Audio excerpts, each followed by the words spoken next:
There is this intellectual hunger that we have, that at some point, like if you have done like hundreds of pen tests, you think like, yeah, is this my life? Is this what I really came for? Like, or am I now going to go to the next level and do like, try to find like 0-day bugs and become like a security researcher? This is Hackers to Founders, a podcast about cybersecurity professionals who have reached the pinnacle of their cybersecurity expertise and have ventured into new frontiers, whether it's launching innovative startups or making impactful investments in our industry. My name is Chris Magistrado, and I'm a vulnerability researcher best known for traveling and meeting hackers from all around the world. And I'm using what little extrovert skills I have to introduce to you hackers that are changing the world. All right, everybody, welcome to the show. Today, we're excited to have Umit Aksu on the show, director and founder of Mobile Hacking Lab and seasoned Black Hat trainer specializing in Android userland and kernel fuzzing and exploitation. He's also a senior product security engineer at Microsoft with an extensive experience in offensive mobile security and cloud security. Welcome to the podcast, Umit. Thank you very much, Chris. Thank you for having me here. Thanks a lot. Yeah, of course. So I guess first, I'll mention kind of where we met. So I was looking at people that were providing the training for some of the types of roles and positions that we have. I found Umit on Black Hat giving trainings in mobile security around Android, and I was like, I got to reach out to this guy. This guy knows and is training all the things, and we've been having conversations ever since then. Is that about right? Yeah, exactly. We had some quite good conversations as well about a lot of stuff, not only about security. So yeah, that's why we are here today as well, I guess. Yeah, we talked about many things, and on this episode, we're going to talk more about his life, his history, what brought him all the way into security, how he got his jobs in security, and then what was the inspiration for creating the Mobile Hacking Lab. How is it going now? What's going to happen in the future with it? And kind of just talk about more about our hobbies and kind of things that we've been doing also outside of cybersecurity as well, just to be more well-rounded people. Does that sound good? 100%. Let's do this. Let's do it. Now, I always like to open and ask everybody like how they started and how they got into cybersecurity, because the journey is always interesting. So let's go as far back as possible, maybe to when you were a child even. Yeah, okay. That's interesting that you're asking that, because I think I shared it a couple of times already on LinkedIn, a glimpse of it, not everything, but I'm planning at some point to reveal the whole story, like everything in detail. But right now I'll go as detailed as possible. And as with many cybersecurity people that I know, and you probably as well, we started as a kid, right? In a very young age. I'm now 38 years old. And just gonna be 38 actually in October. Happy early birthday.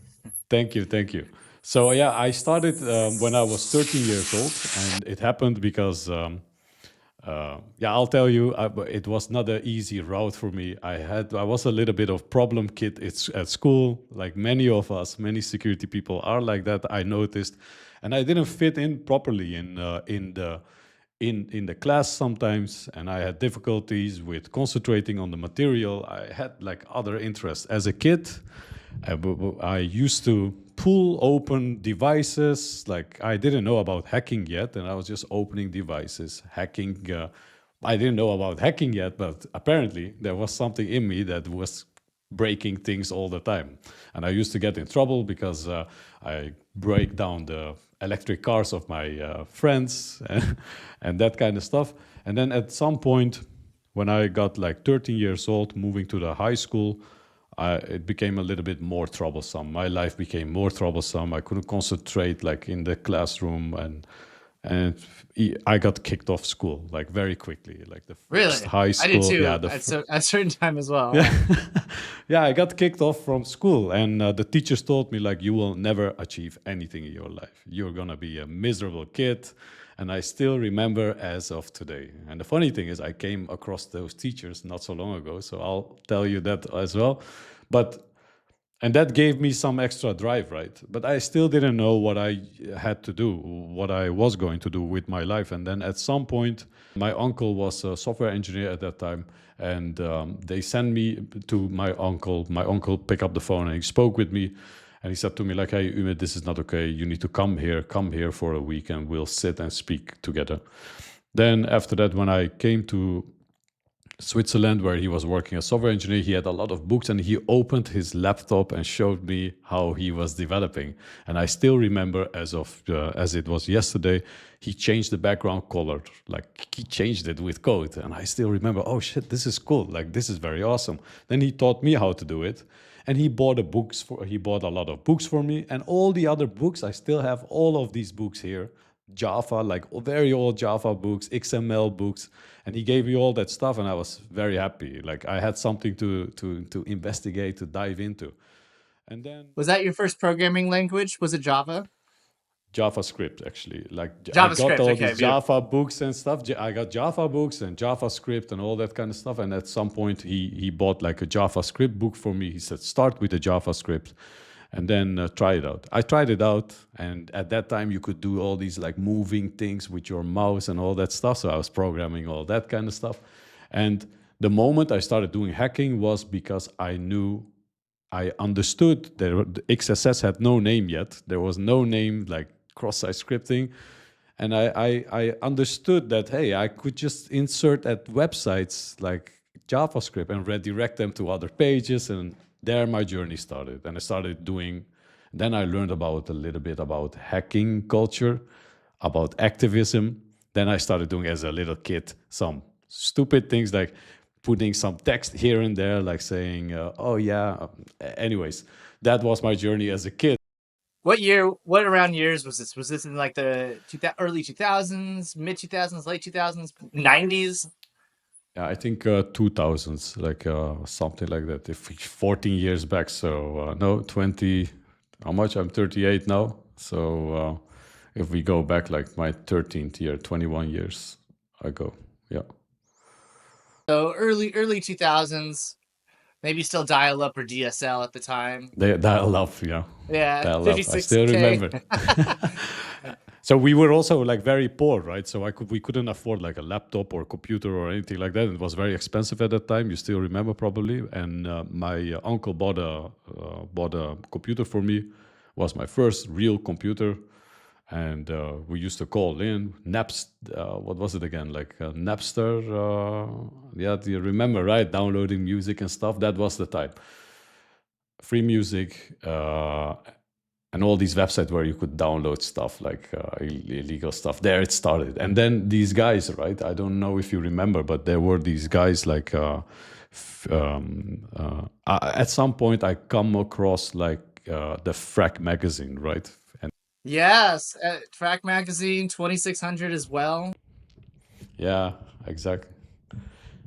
Yeah, and yeah, the when I jumped into that world, I saw the real people like me. Like they were thinking the same as I was thinking. Like I programmed, but I had right away the feeling like, hey, I could do stuff with this stuff. Like I had this evil mind already, and I couldn't understand that someone couldn't thought about that, right? So I asked my uncle, like, hey, why is no one paying attention to that? And he used to tell me, like, I didn't even think about that. There I Oh, realized I really? think yeah, I noticed that I think differently about, I look at things differently than they do. And then I realized, like, later on in my life, I realized, yeah, that's actually the hacker mindset, what we talk about, right? You can learn everything, but if you don't have that mindset, And it's a massive difference between individuals that are like developers building. I was like, how do I construct the thing versus someone's like, I want to take it apart and analyze it and then kind of look at it, reversing it exactly. So that was always my learning process as well. Um, just quick story. Like I would in math class, and I remember doing this, and I got scolded for it. I would look at I would look at the problem, I'd look at the answer, and then figure out how they derived the answer from the problem, and then I would learn this way. And they said, no, no, you cannot do it this way. You have to look at the problem and go forward always. And I was like, why? And it's just, it's one of those things you look back and it's like, I think I just, my brain processes it differently. But yeah, it's just different. It's difference between building something and then like reversing it. I don't know if it was like with you as well. Like I was like this very excited kid, like with everything that I saw and stuff. Like I had this super excitement. Still, I have that. Like I will get excited about everything. And as a kid, that was not a good thing, right? Like, if you, yeah, as a small kid, that's okay. But if you become a little bit older, then it becomes a problem because people want you to behave. And I find it kind of sad because I would like to see kids like be themselves. Like if we talk about people being themselves, then we should let kids be themselves. Yeah, there's the famous quote. It's every child is an artist. The difficulty is remaining an artist. Picasso. It's Picasso, yeah, and it's Yeah, it's that. Picasso. Yeah. I feel that towards like hacking. It's like everyone is like curious and wants to take apart and be a hacking things, but the trick is to stay with that creativity side and keep wanting to dig deeper into certain types of things. Yeah. I agree. Yeah, totally agree with that. But yeah, eventually I got into trouble a little bit more on schools as well because I was hacking at schools because I was Okay. bored, right? Were you bypassing the proxies, or like what were we like? How deep were we getting into to it? Like, Yeah, so it started actually with very simple things like going to the library and then in the library doing net send commands. No, a lot of people didn't know that yet. So I was sending messages to everyone and sent to the whole school or to the whole library.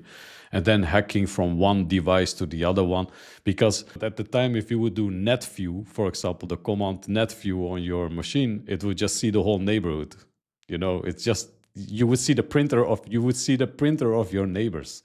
Like that was how bad things were in the past. Like you were in a big network where you do net view, right? You have the command in Windows where you do net view and you would see like the whole network.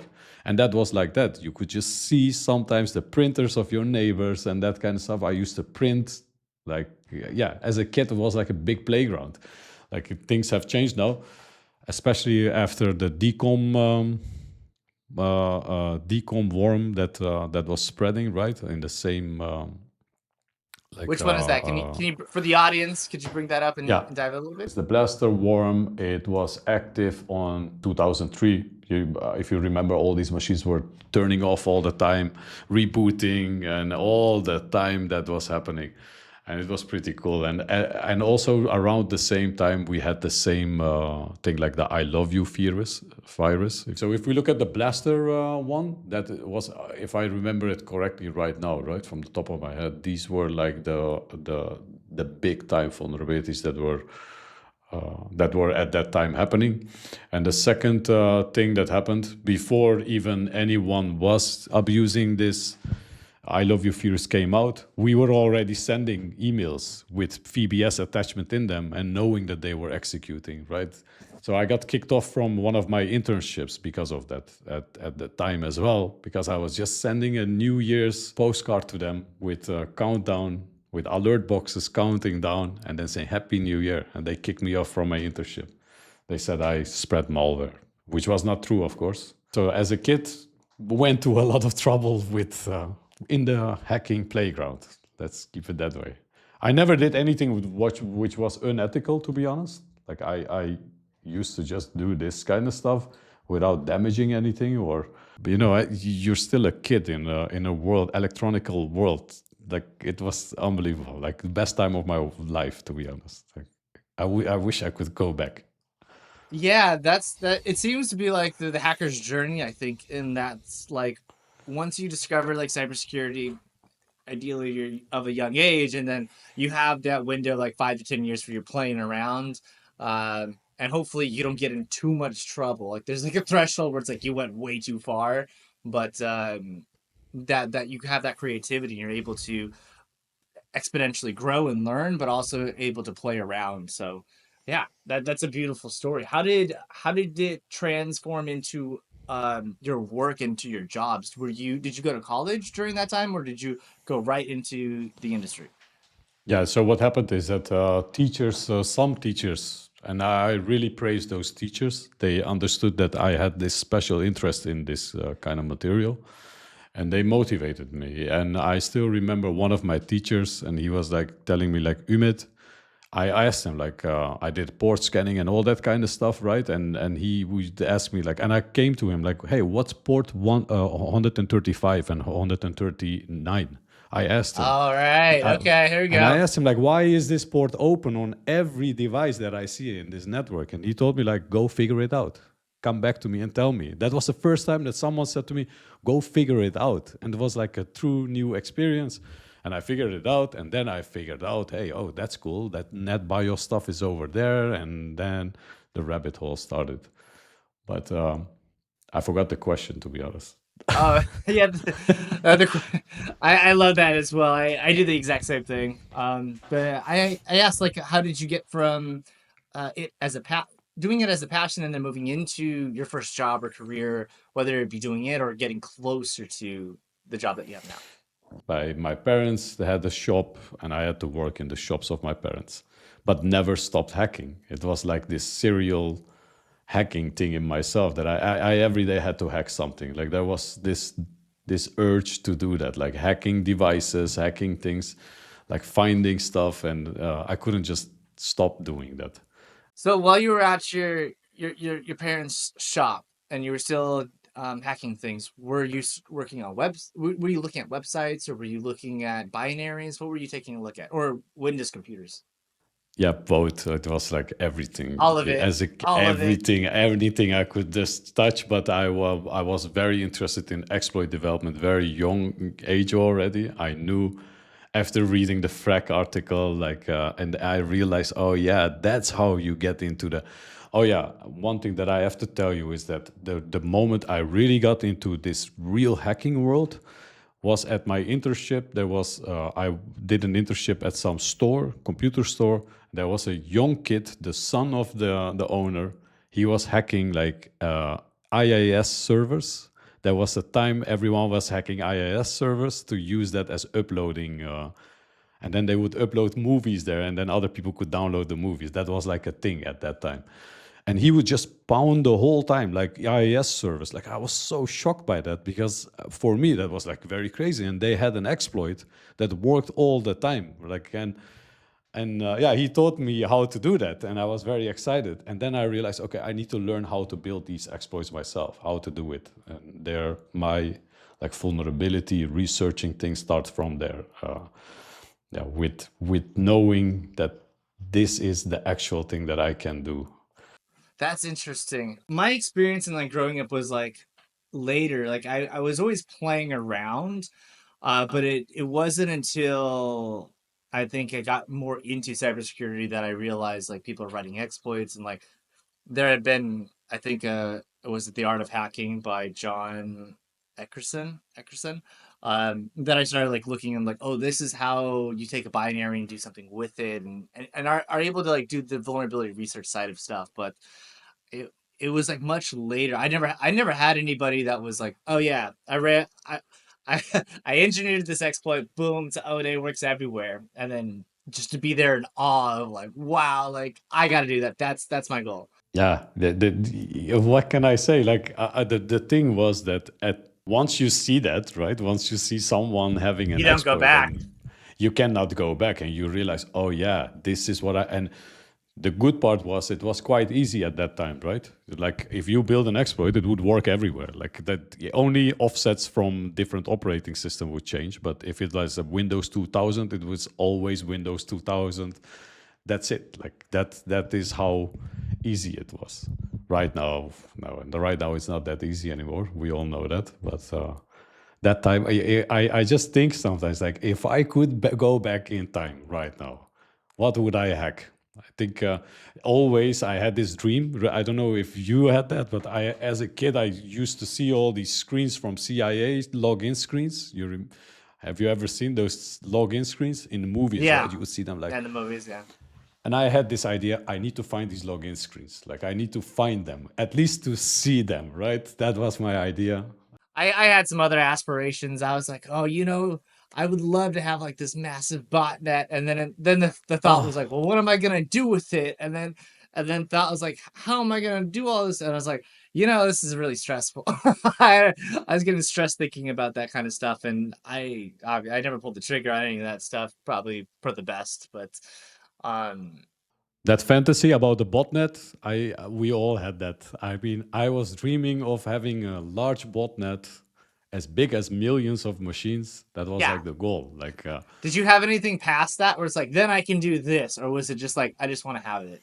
No, I just wanted to have it. I knew I could Yeah, do a lot of same, same. things, but I just wanted to have it. It's like some people do this stuff for they are cyber criminals, right? And I guess we are not cyber criminals. We just love to do. It's like, oh yeah, I have thousands of machines in my hand, and there were kids in the UK that were just competing with each other, right? Who has the biggest botnet, and then taking each other's bots and stuff. That was like a contest between hackers. At Right, some right. point, they were Yeah. infecting each other's machine and then removing, and then it was like a big contest between each other, like who can get the most biggest botnet. And the IRC channels, right? I built botnet clients, many of them, and and they still work. By the way, we tested one out not so long ago. So, like one of my old codes that I developed not so long ago, we found it. Like we were doing some engagement, and we found the code, like some code. And one of the guys, and I had this IRC channel open to test it. One of the guys ran this in an enterprise environment, and it bypassed everything, just connected directly. I was just in shock. Like, how is that even possible? Like, we were all in shock. Like, how is that not getting detected? It's always scary when like you run old code that just looking at old code that you've written and you're just like, oh my God, this is horrible. Like, yeah, I wouldn't write this today. And then like, it's very surprising. Like, you run it, it's like, it's still working. That's amazing. Okay, so explain a little bit more about the joy of playing around networks. I don't know if we got over to the answer of like how you got your first job. Yeah. The way I got my first job was a development job. I was still studying. Eventually I went to bachelor to get my bachelor degree. Okay. Was it in computer science or was it something Yeah, else? yeah, software engineering. So I started first because I had no background in anything. The teachers from the higher, from the we before you go to the university in the Netherlands, there are some other like education for um, specific job roles, right? I don't know how you call it in the US, but before you take a bachelor, you have like a job oriented education. Yeah, we don't really have that. We have like there's something called like a trade school where you can go to like be a mechanic and then you go to make your mechanic life or whatever the case is, but you don't go to college. It's that we don't have that type of integration Yeah, into here we have that. So I started with like very basic, and my teachers knew that I knew all this stuff, so they allowed me to go very fast.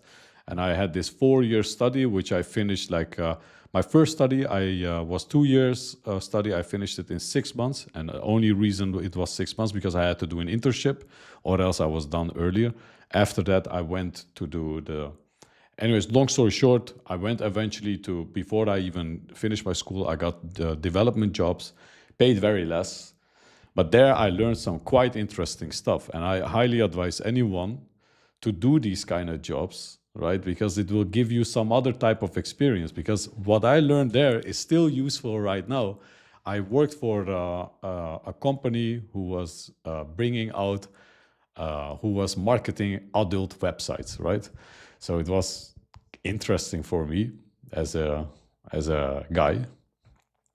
But what we did is what I learned there is also how to do like SEO search engine optimizations, and there I learned also about this black hat techniques that people also use, which surprised me a lot. So I came to understand that there was also so there I got my first development job, and in my development job some interesting things happened because I started finding bugs in payment processors that I had to connect to, right? So they asked me to connect payment processors.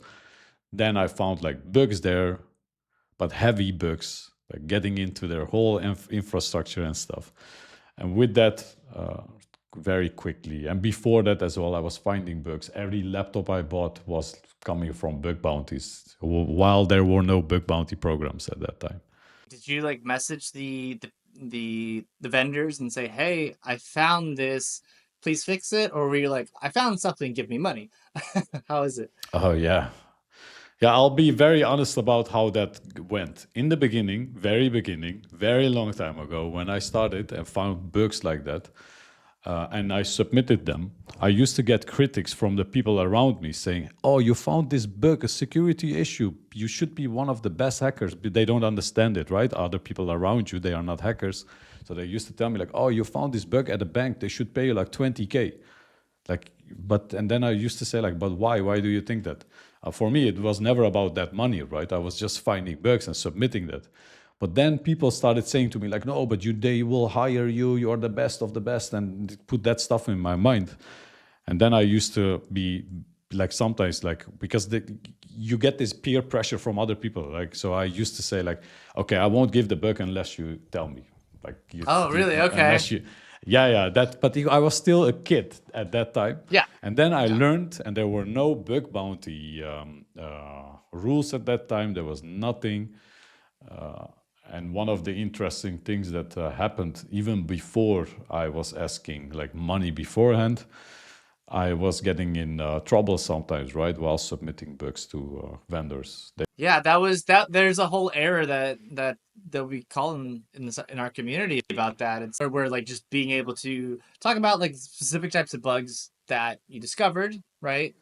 Um, and having it so that they accept it and don't see you as a threat, right? Because a lot of people in the United States were getting arrested. I know like Mitnick and other types of people were getting Yeah, yeah. just in trouble for talking. And at DEF CON, people would get pulled off stage because they were talking about something. So I think it was like Cisco, and there would have been a lot of issues. So that I was think that was a wild time in the early 2000s. what that was, I think, from the guys. I think I remember one guy. He was hacking all these Cisco routers and stuff. Felix Linder, FX. He used to call. I have his book here right in front of me. Like, I used to look at. Yeah, I used to look at. They lived in Berlin, I guess, or in somewhere in Germany. And they were in this hacking scene. If you come and visit their websites, it was like it's still online. I will give you a link. I think the audience will like that. It's like very cool stuff. Like, yeah, in my opinion, that was like real hacking. Was it a C base or CCC? Do you know? It's from the book, The Shell Coder's Handbook, right? There is one person called Felix Linder in there. FX Linder, yeah. And they have this. They had this website called Phenolite. Yeah, I remember the Shell Code Handbook. This is a great book. It's dated, of course, but if you can get the right architecture and, and all of the right things for the VM to set up, it's great. Yeah, it was my Bible at that time. Like I think I've read it for so many times. It was the only book who was teaching the real exploitation stuff. Like, just so exciting when I had that book. It was so big. It's a thick book. Yeah, I know exactly the book you're talking about. Yeah, there This it is is, that bad my. boy. I love this book. Still love it. That's Like, a I great would one. highly advise anyone to read it just because of the look at the pages of code. And I still remember I was writing everything over. Like, very cool. I think. Yeah, it's pretty cool. Where did you? I mean, eventually you had to start learning assembly, right? Is this around the time that you were learning assembly? Yeah, I learned assembly very early already, and it was 16-bit assembly on Windows. Started Oh wow! learning, Oh wow! yeah, and building my own interrupt handlers and that kind of stuff. So it was pretty cool to do that. Nice. And then Very cool. bootloaders, very early. Yeah, I bought a book, and I think most of the knowledge I gathered around because I started with books, and still I think books are one of the best thing to learn anything. Like, except sports then, right? You need to exercise that. Yeah, so I think yeah, reading everything from books and assembly as well, like very early age. I don't remember the exact age, but I think around 15. I think I was 15, 16-bit, then moved into 32-bit. And I then finally, at some point, I remember I got my first calculator popped up from a Windows XP. I was There you so happy. go. Excellent. So happy that I've never.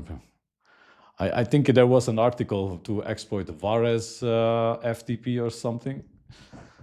So like there was Vares FTP exploit, and I did that one. Yeah, Var FTP. Yes, that's the one. I think. Yeah, it was very cool. Like that was it's 2009. I see here. This was so cool, and I think everyone was building this exploit just to learn it. Yeah, it's called war FTP, and everyone was exploiting. And there were multiple ways to exploit that one. So you could just, and now we have phone server and that kind of stuff, right? But at that time, like we could use war FTP, a real FTP that had like every vulnerability you could imagine. Yeah, I had a lot of vulnerability. How did you discover this vulnerability? I didn't discover it. I was just learning at that time, and this time, finally, it worked for me to pop the shell because one thing that I haven't taught you, I couldn't speak English. I couldn't read English at all. And all the books were English. So I had to force myself and read this book maybe 15, 20 times to finally get to understand. You said the work that you were doing was more developer side stuff. When did you start introducing or utilizing cybersecurity in your day-to-day job? Yeah, so like beside like hacking every day and from the early age, I was still doing that, right? Hacking and submitting bugs and all that stuff. While at the work, finding those bugs, I got paid quite a huge amount of money. Like in one time, I got paid 5K in literally 5 minutes. Like I found the bug. My boss was sitting in front of me. He said, "Are you serious?" I said, "Yes, I'm serious." Then they called the other company and they asked like, "Okay, if this is true, then send me my password." Obviously, I had access to the database, so I could just send any password of anyone, and directly, like literally, he asked me, "What is your bank account?" I gave it, and a little bit later, I had money transferred to my account. Like it was unbelievable, and Beautiful. that moment it started. Like I knew, okay, I need to do something. Like this is where I need to go. And then my real day job, like real enterprise job, started with I think with ING. Like that's my real enterprise job that I got. They allowed me to do an internship while I was still doing my bachelor degree. During my internship, I found several bugs there, like 0-day bugs in some major used stuff. And then they said like, okay, these bugs, one of the experts there, they asked the expert like, hey, is this real what he's showing us? And then they allowed me, they said like, okay, this bug is probably like around 100K worth. He can buy a house. They were telling like this to the senior management. And then the senior management said, okay, this is very interesting. Umit, would you be interested in working here? Yeah, I said, yes. But then I got another job offer from another company in the Netherlands called Comsec, which is an Israeli company here in the Netherlands. And there, the cool part is these people taught me how to become a consultant and not be a hacker all the time, right? I had this hacker mentality. I wanted to pound everything, get a shell in everything that I could just touch. But they taught me to look at things differently, like the way I need to look. They asked me to do a challenge, for example, before I got hired. And while hacking that stuff, and I reported, they said to me, we noticed that you were all the times looking to get into the system. Like you were trying to hack in it. But you need to remember that as a security consultant, you are not looking to get into the system alone. You want to find as many vulnerabilities to create a report for the customer. And they taught me like to stop thinking as a hacker and become like this consultant guy. And yeah, after a couple of months later, ING approached me again, and I spoke with ING, and I got a very good job at working at ING. And Okay. I think they're my real journey as a real, and there it went very fast, like very quickly, very fast pace. Yeah. So all the things that you were doing for ING, was it all internal and working with ING, or did they have like clients that you would work with as well as a No, it was consultant? mainly internal. I was tasked actually to build up a team the same way we had a team in another city. And me and my colleague were asked to build such a team.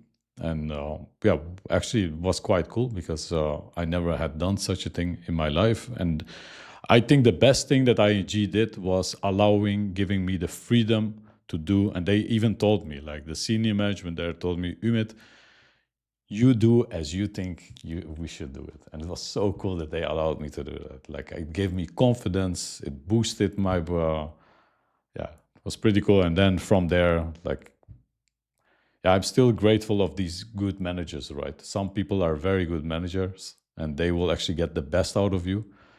And I'm very grateful of these people. If they watch, they know. So they will, Who are some of I these don't great know. managers? Do you want to do a shout out to any of them? Oh yeah, I will definitely give a shout out to Jan Reutering. He's one of the best managers that I had. And still, I still sometimes, like regularly, I will talk to my wife about him, telling, yeah, he was like that. Like I see him as a big mentor. And he had seen a lot of he knows everything about my past life and, how I went into the struggling life and then coming into IT security. He knows about everything.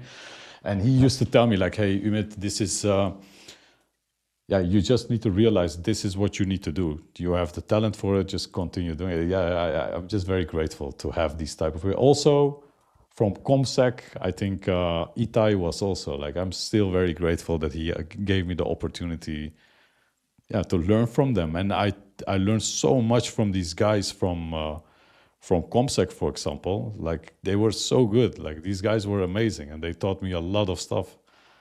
Yeah, I'm still. Every place that I went to came with something special that added a flavor to my work. Yeah. That's amazing. Yeah. It's incredible what a really good leader can do, not just to you as someone who is growing and into that role, but also when you step into that leadership position, you can point and say, this person I love this person I love this, and then you can bring that on to your team. So I would love to hear more about how was it finding and building your A team, as we sometimes like to call it, like your hacking team that you built with ING. Yeah, that was actually very cool. To build up my own team was actually one of the cool things. I had no experience, so I was not a manager yet at that time. And we hired a few people, and they come and gave me a lot of CVs from people who they wanted to do a traineeship, allow them to do a traineeship. Quick question: were all of these inbounds that they had emailed or sent into you, or did you like go out and say, "You, I know you're good in this," and like ask them to join you? No, no. At this time, still, I was still very junior, right? I actually, so they allowed me actually to look at the profiles because I was an expert. Sure. In their eyes, I was expert. I didn't feel like that I was such an expert, but Exactly, and that's where our company, Top Cleared Recruiting, comes in. Finding the right cybersecurity talent with the necessary clearances can be a major hurdle. Did you know that it could take 8 to 15 months on average to hire somebody with a TS SEI plus full polyscope?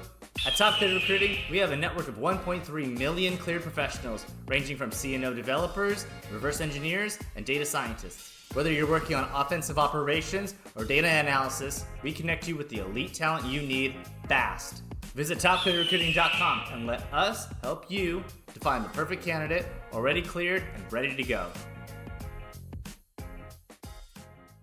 in a security sense, yeah, I knew quite a lot of stuff. So they said like, okay, here are a few CVs from people who are going to do an internship. Can you look at which, not the internship, a traineeship program? Can you see which one you think is a fit? Right away, I saw one guy, and his name is Thomas. If you're watching, shout out to you as well. But he actually had a very good profile. He came from a different type of study, but he was programming and he was doing low-level programming, but he did not go to that school, right? So it was right away sparked my interest. I said, okay, this is the guy. He probably has this intrinsic motivation to do this. And right away, I think he's became like one of the best, better guys right now. I'm Yeah? very, yeah, he's very good. What's he doing now? He works as a consultant right now, and the funny thing is, for example, he passed OSCP in first go, and like very good. Like I was just Nice, unbelievable. Like nice. yeah, yeah. So and after that, 1 year later, I went actually to another company, which was outside the Netherlands for a couple of months. And when I came back, they made me the manager of that team, and I could now build my real team.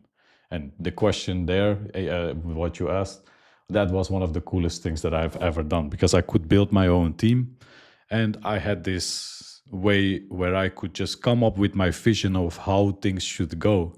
And I liked that so much because now I could, anything I had in my mind as a vision, I could just bring it out, bring people in. And I and I these people that I brought in were also very excited about the ideas that I had. So we had this big time energy together. Yeah, we did also great work because our team eventually got recognized by all these other security teams. And we got respected because in the beginning, of course, we were a new team, not much respected. And later on, we were actually one of the core teams. And still, my old team is now still one of the core teams. What were some of the challenges that you had as being a leader and stepping into that leadership position that you didn't see, or like maybe a story about like, maybe there was a task or something and it's like, oh man, like I'm a little bit scared or nervous about this. How did you overcome it? Yeah, I think one of the biggest problems I had is sitting in management meetings. Like that was like, I could just kill myself Communicating with sometimes. management or Oh my God, no! The problem was I was not in a security management team. I was the only security manager in IT management team, and okay. and the 9 out of 10 they would talk about stuff which I didn't care about at all, right? Like yeah, disaster recovery or that kind of stuff. It had nothing to do with my stuff, and I used to ask my manager Yeah. like, why am I sitting here? Then yeah, seriously, yeah. And it made me also a little bit insecure sometimes to speak out. And then I moved. Our team went under a real security department because we were doing good job. They moved us into a real, like, the whole security line, and there things went very hard. Like there, it went quite smooth, everything, because we were in the right place with the right people. One of the biggest challenges I actually had, like, I think I was just still insecure in a lot of stuff, right? Speaking, like, insecure, like, I'll guarantee you that. Doubting myself all the time. No, just like this imposter syndrome, especially when you're a Yeah. manager, you always think like, I'm not good enough. These guys are so good. Like, especially these manager people, right? They are like these people who can speak well, and they are just, yeah, some of them are like very self-confident people, and they speak very easily. And when you come and sit next to them, and you're just a new fresh manager, you feel like, oh man, maybe this is not for me. Maybe I'm not the right person. And then my good manager, like those as they used to tell me, like, even if we remove you from the management job, you automatically become the lead. We know that, so there's no point in not letting you do that job. Because when you do management stuff, at some point you also feel like maybe I should do technical work back again. Like, Yeah, it's always the shift of like, do I want to be the technical side or I should leading side? And then you go back to like, now that you're leading or doing managerial stuff, it's like, well, maybe I want to go touch the technical side of things. I think that's yeah, the crux of being going from the technical side going up to being a manager. I would like to ask for people that are just stepping into or are considering being in a managerial position, going from a cybersecurity or a technical position, what's some advice or some things that you've learned that's really helped you in that transition? yeah, I'll tell you, it's not an easy job. That's one thing for sure. And if you like doing technical stuff a lot and you don't like to speak, then I won't advise to do it. Like, your job is going to be pretty much the whole day calling, helping people out of the problems that they have. You are just you're if some people think like you become the boss. No, you become actually the servant of all these people in your team. You need to solve all the problems. You need to help them, right? My advice would, if you want to go into that field, that was what you asked, right? If how you go into the field. So shifting over from being maybe a technical lead and then or just being on the technical side of things and then going into being a manager. Yeah, I would just say it's something that should be in you.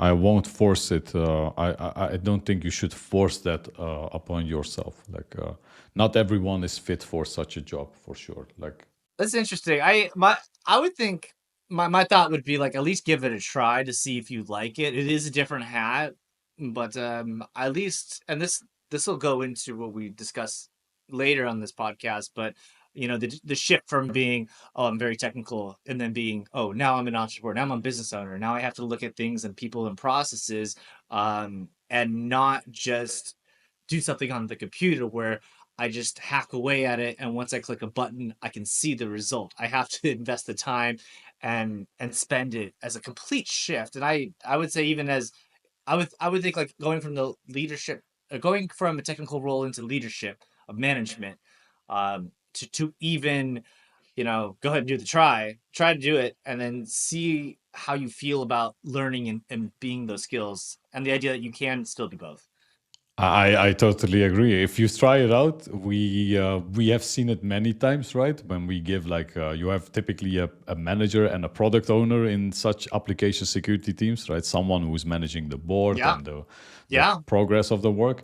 And usually we would give someone who has interest in becoming a manager, give first the product owner role. And the problem, what happens is then you will see right away in a couple of months if someone excels or not, because you will get, some people get very unhappy, right? Because all of mm, a sudden, and like you said, there's no deliverable like you had. In the past, you would just yes, do a pen test and come up with nice report, and that's like done. But now you sometimes you work maybe the whole day and you don't have like results in your hand. Like it's something that you need to get used to as a if you do that type of work. And not everyone is. I don't think everyone should be doing it, because you can also become like one of the best technical guys, right? And it's something that you like, right? Or you go that direction or that. Like yeah, figuring it out is always a good thing. so you were at ING, and then after ING, you worked at a different company for a little while. Yeah, I worked for a little while. I got this job offer in another country in the UAE, and I got this job offer actually a year before that, and it was pretty interesting because I was doing when I joined ING, I went to Hack in the Box to do a training for mobile security again.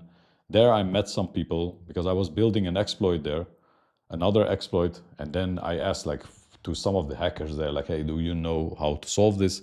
They brought me in touch with some other guys, and while sitting, he was looking at my exploit. He asked me like, hey, we built this new thing, would you be interested? And there I got in touch with them and did an interview. And the funny thing was, I didn't trust it because it was all the way in the UAE, and I never heard that people were going there and working there, right? So I thought like, this is strange. Like, one guy from another country, he's not even Arabic. Why are you asking me to go there? Then a year later, I went to Hack in the Box again, and they offered me like, hey, Umit, would you try it? Like, and it was very interesting. And that's the company. I get a lot of questions about that, so it's actually good that we talk about it. And the company's called DarkMatter. Is that correct?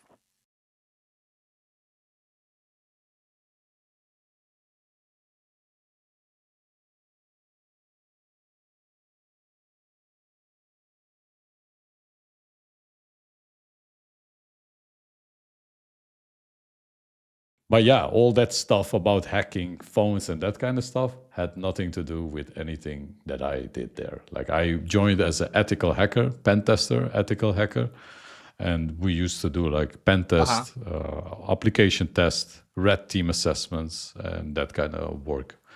So there were like other stuff, right? We never we had when you come in, right? We you probably a lot of people read about that. Like, you come and you stay in hotels and stuff. And to be honest, like, Dark Matter at that time had arranged everything pretty good. It was very nice. I'll tell you that it was one of the coolest experience I've ever had. And I met one of the best people in the world. Still, I have contact with them. Like, it was a great experience in total. Okay. So they, if I recall correctly, and did some reading, like, DarkMatter have been a part of the news with Project Raven. So, you weren't a part of that project or didn't have any insights into that. Is that correct? No, absolutely not. No, no, nothing at all. Like, there were like so many people working there, right? And I think Okay. the Project Raven stuff is also like something that was outside of the Dark Matter company itself, right? Something that they probably did somewhere else. But one thing that I can say about this, Chris, and you probably know this as well, even though that was like such a big article and stuff, like, let's be honest, even if I don't know if everything that in those articles is true or not, but one thing that I can say Mhm. is any country is doing that type of stuff in the end, right? Any country is actually Right. involved in cyber attacks and that kind of stuff. So it doesn't surprise me at all. But sometimes things get bolded out, and I think it had to do due to agents of US being involved into this.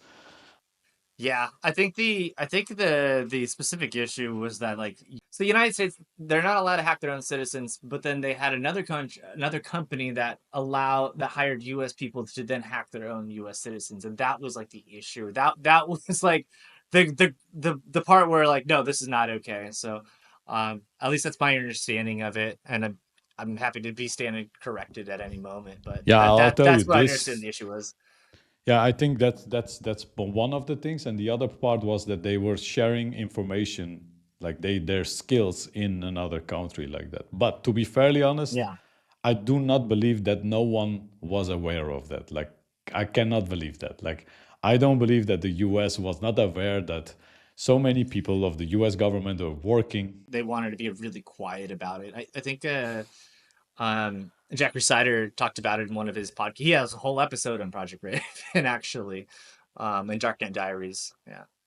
Yeah, so but many people who joined had nothing to do with anything of that. Like it's like a real security company who had Hmm. probably a division that we didn't know anything about.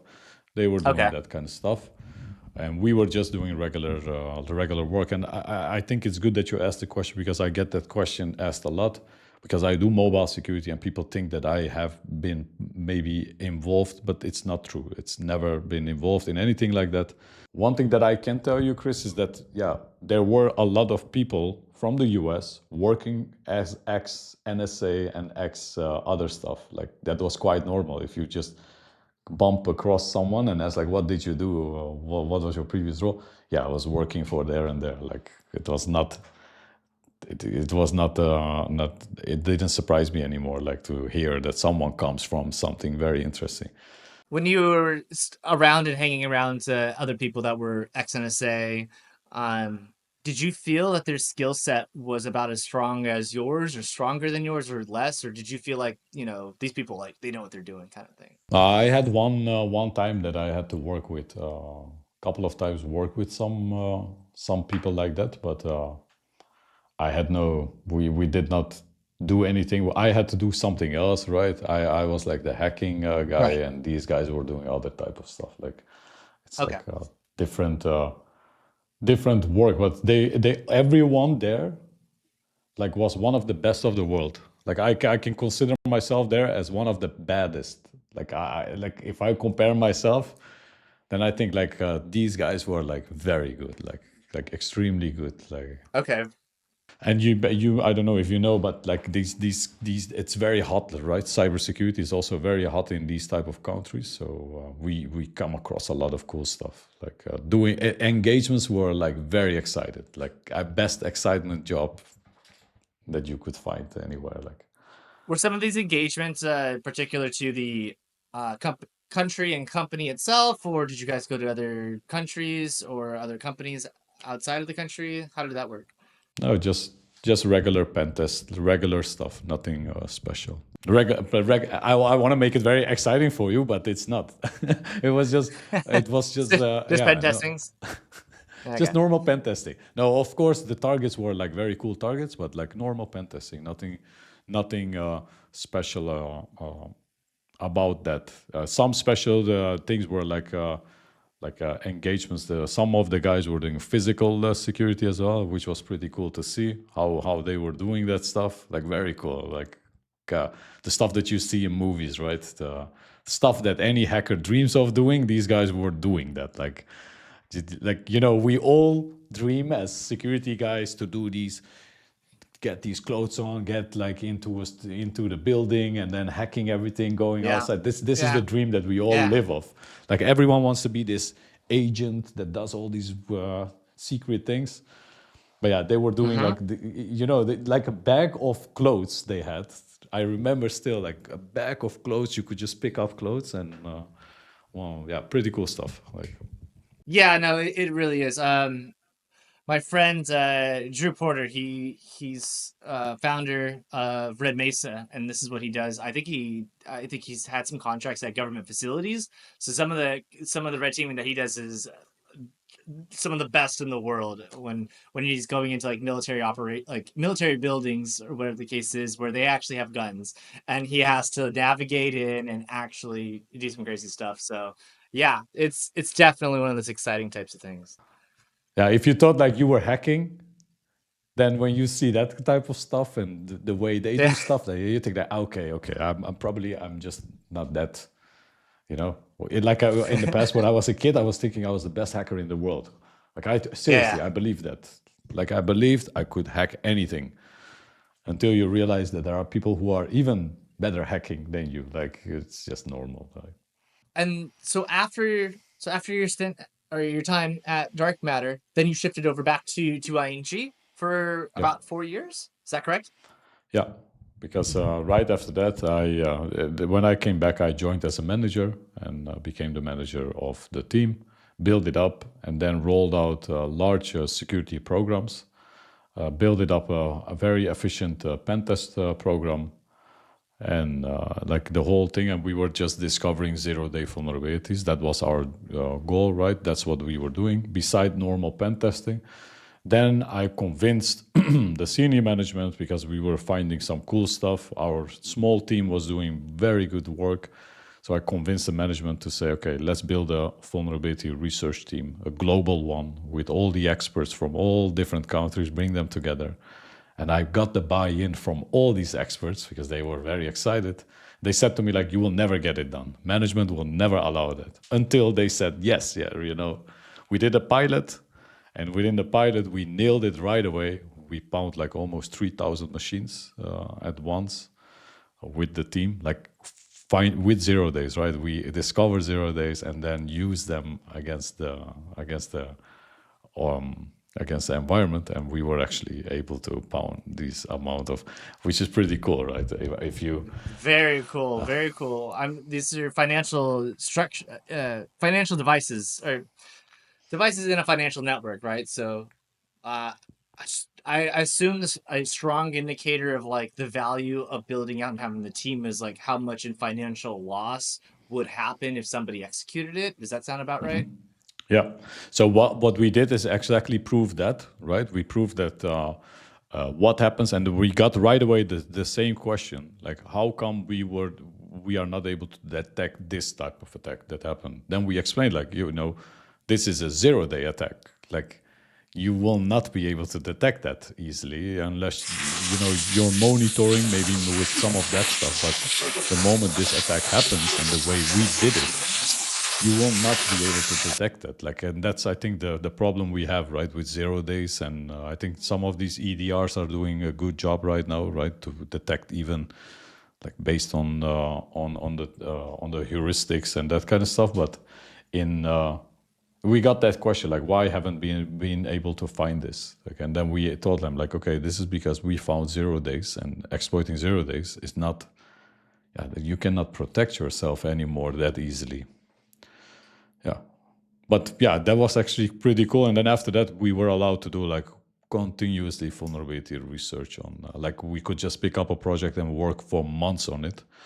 And I was very proud of that. And we got this very synergy between all of us. How many people were on the team?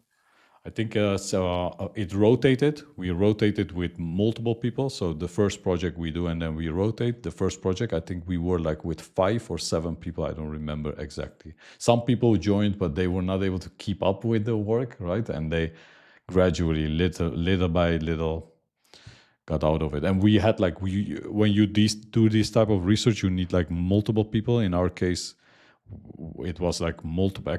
I cannot disclose too much, but like if you do some people are very good in web, right? Like they are extremely good in web. Some are very good in low-level stuff. And if you combine every one together, and there is a solution that uses everything like that, you literally destroy something. Like, yeah, and that's what we were doing like that. And how because you worked at ING a few different times. How did you return back and say like, "Hey, I'd like to come back"? Did you have a really good relationship with your manager or the boss previous to leaving, or how did that negotiation work? Yeah, I had a lot of contact with my previous before I left ING to DarkMatter. I had brought in Mhm. some people who were quite good. I built up a team as I was asked to do, and then when I left, Yeah. they were calling me and telling me like, Umit, it would be great if you come back. And I was like, I was also a little bit done with in staying in the UAE, right? So they said like, okay, we'll speak with the manager and ask if you can come here. And I said, oh yeah, that would be great. Then I got in touch with that manager, the one that I said that I gave shout out to. He said, yeah, Yeah. okay, if you Yeah. come back, you can come back and you can become the thing, but do not expect a salary raise. I said, yeah, I don't care about the salary raise. You know, he thought like I left and come back maybe to get an extra salary raise. Like, you know, people do Right. that. That's very But common in the United States. yeah, but that was not my goal. I just wanted to go back, and my family also didn't want to stay in the UAE. That was also one of the big things. Yeah. So and then I spoke with the manager, and right away I could join. Like I signed the contract and it was done. Yeah. Uh, and it's very interesting. So like I've seen a lot of like I think the UAE has a few different types of visas, where like digital nomad visas where like come here and like you can set up a company, taxes are really low, but the turnaround Mhm. time for people actually staying is like 6 months to 1 year. After that time, they want to leave. It's Yeah, you have to very get used to interesting. it, right? I mean, it's not the same as living in Europe or US. It's a little bit different, and it's very It's warm. completely different than the US and everywhere in the United States in every single way. It's not bad. I mean, it's okay. You can do anything you want, right? I mean, I don't see any limitations of living there. Like, you have to be a little bit modest in some things. Like, you cannot do like stupid things that you can do in some other places, right? It's like Yeah. Yeah. you cannot be drunk and do stupid things on the street, like and that kind of stuff. And actually, it's good if you ask me. Yeah, that would be it would be very interesting. I've never actually been, but I've heard enough. I've heard a lot of stories about people that have left other parts of Europe, the United States, to go set up a business there for tax reasons, and then they ended up not liking it and then leaving. But I've also heard some really good stories of people that do enjoy it. However, the people that say they enjoy it, they're still within that 0 to 1 year mark. So I'll check back next year to see if they're enjoying it. But yeah, if you look at it from the point of view, yeah, indeed, a lot of people are. I have a friend of mine who left also, and his company is there. He has to stay a couple of months there, and then he will just go back to another country, and that's how he lives. Yeah. But yeah, if you're a U.S. citizen, then it doesn't matter because you still pay taxes, correct? Right? Even if you are anywhere. Yes, yes. So the United States, it's there's a lot. The U.S. when it comes to U.S. tax law, the United States is one of the most interesting and asshole countries for that. Like it's one of the few countries where we do global income. So no matter where you're at, you still have to pay to the United States. And if you even if you have a U.S. business like mine, um, and let's say you never want to go back to the United States. I do, but let's say you never want to go back to the United States. You still have to pay taxes on not just your business, but if I got a job here, I would still have to pay taxes, even if I have no intentions of going back to the United States. This has been like a bit of controversy between people that have like left the U.S. as expats and like, why am I still paying taxes when I'm not Yeah. benefiting at all from any of them? Is the biggest is the biggest argument for that. But and then additionally, if you as a U.S. apparently all over the world, if you as an American citizen open up a bank account, um, that bank is required by U.S. law to notify the IRS, our Internal Revenue Service, of the any financial actions. Otherwise, it's problems with that country and other types of embargoes and things. It's crazy. Um, so obviously there's people that go around and do different things or whatever the case is. But if you want to stay in the good grace of the United States, like you gotta pay Uncle Sam. There's so I was in Puerto Rico for 1 year, And there's actually a tax benefit. You can set up your business there and you can bring down the federal tax rate down to 4%. So a lot of people, if they have a massive amount of crypto gains, they'll go there, set up a business, and then they'll realize those gains once the program kicks in. So they pay less in those taxes. And even the people there, every one of those people, they're like, we don't fuck with the IRS. They hired like three different lawyers to make sure that their books are correct. So, it's one of the agencies that people don't in the U.S. No matter like what money you have, they do not play around with the IRS. They don't. Yeah, that was the problem with people in the UAE as well. While we worked there, the US people had to pay taxes still, although we were like tax free right there. Hmm. But the Hmm. US folks still had to pay taxes, and that's why their salary was also much higher than us than ours, and because they Oh, would have to interesting. pay more tax. Yeah. Are you able to speak on the salaries as a recruiter? I love to hear the salaries all over.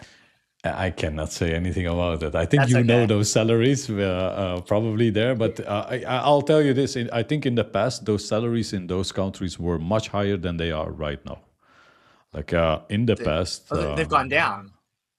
I think so. Like what I have understood, like in the past, they were just much higher than they were right now. Okay. Right. The U.S. salaries. Yeah. U.S. salaries are very high, like very high. If you look at that, like compared to the rest of the world, like very high, Rest right? of the world, Yeah, 100%. rest of the world. Yeah, sorry, the rest of the world is like unbelievably high. Yeah, but yeah, everything is also very expensive in the U.S. Like in Las Vegas, it was unbelievable. I couldn't believe like $18 for one beer. Like, what's going on? Like, Okay, all right. I gotta say something in American speak because like as much as I'm pro capitalism, $18 for a beer is absolutely insane. And I will say, wherever you got that beer, they were completely taking ripping me advantage off. of you being in Vegas. Well, yes, not but not because you're a foreigner, just because they're like, we can charge this here. Like there's a lot of places across the United States where you can get beer for $5, $10, but yeah, no, you're right about it being ridiculously expensive in different areas. Vegas is one of the most expensive ones. Miami as well. New York's expensive. SFA area and LA. If you go to other places, you can still have a good time and not have to spend a lot of money. But yeah, if the the economy is just not slowed down in the United States, and It's the cost crazy. of living is tr- ridiculously expensive. So even if you're making like depending on the areas, if you're making 120, 150, even 200,000, you would still maybe not be making it. Maybe you're just kind of surviving. And that was the case when I was looking at different types of salaries between SF and Austin, Texas. The difference Hmm. was I would need to make, I think, over $210,000 in San Francisco versus in Austin. I would just need to make 125 or something, and it would be a better lifestyle. I would be able to buy a house, all of these things. Where in San Francisco, it's like, nope, that's like a quarter or like half of your money's already out in rent. So But yeah, I agree. But what I think it has to do due to the tech companies a little bit, right? If you look yes, at the places where it's this extremely high, it's because of the tech companies because the competitive salaries are pushing yeah, everything up, and then yeah, yep. everyone like. But it's also like a little bit. Then we come into this. If you look at it in the world, and you see where it's very expensive, it's quite in a lot of cases it's also like involved with like tech hubs and that kind of stuff. Like that's what I noticed in because yeah, then you bring everyone there and they Yeah. need to. I think still the solution is like remote work for everyone. Like I am a pro remote work. I think it's the best thing to do, like for everyone. Like also for companies, right? We need to have. Sounds maybe weird, right? I don't like the globalism thing, but in that sense, maybe a global tax system would be much better than having this weird global.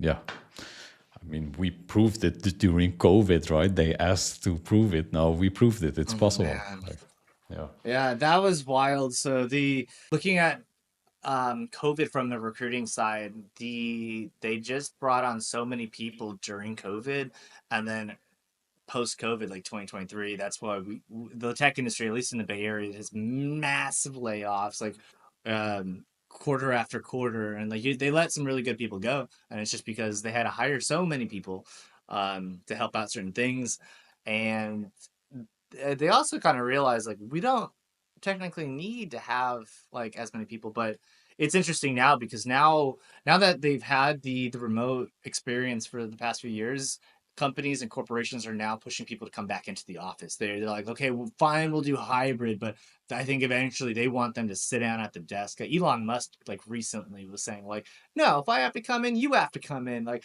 my engineers, they have to physically come in with parts, so you have to come in. I think it's wrong. But if you're doing tech stuff, stay Yeah. at home. It's fine. But like, I think he's, Yeah. I don't know. I totally agree with that. Like you can do pretty much all the work you can remotely.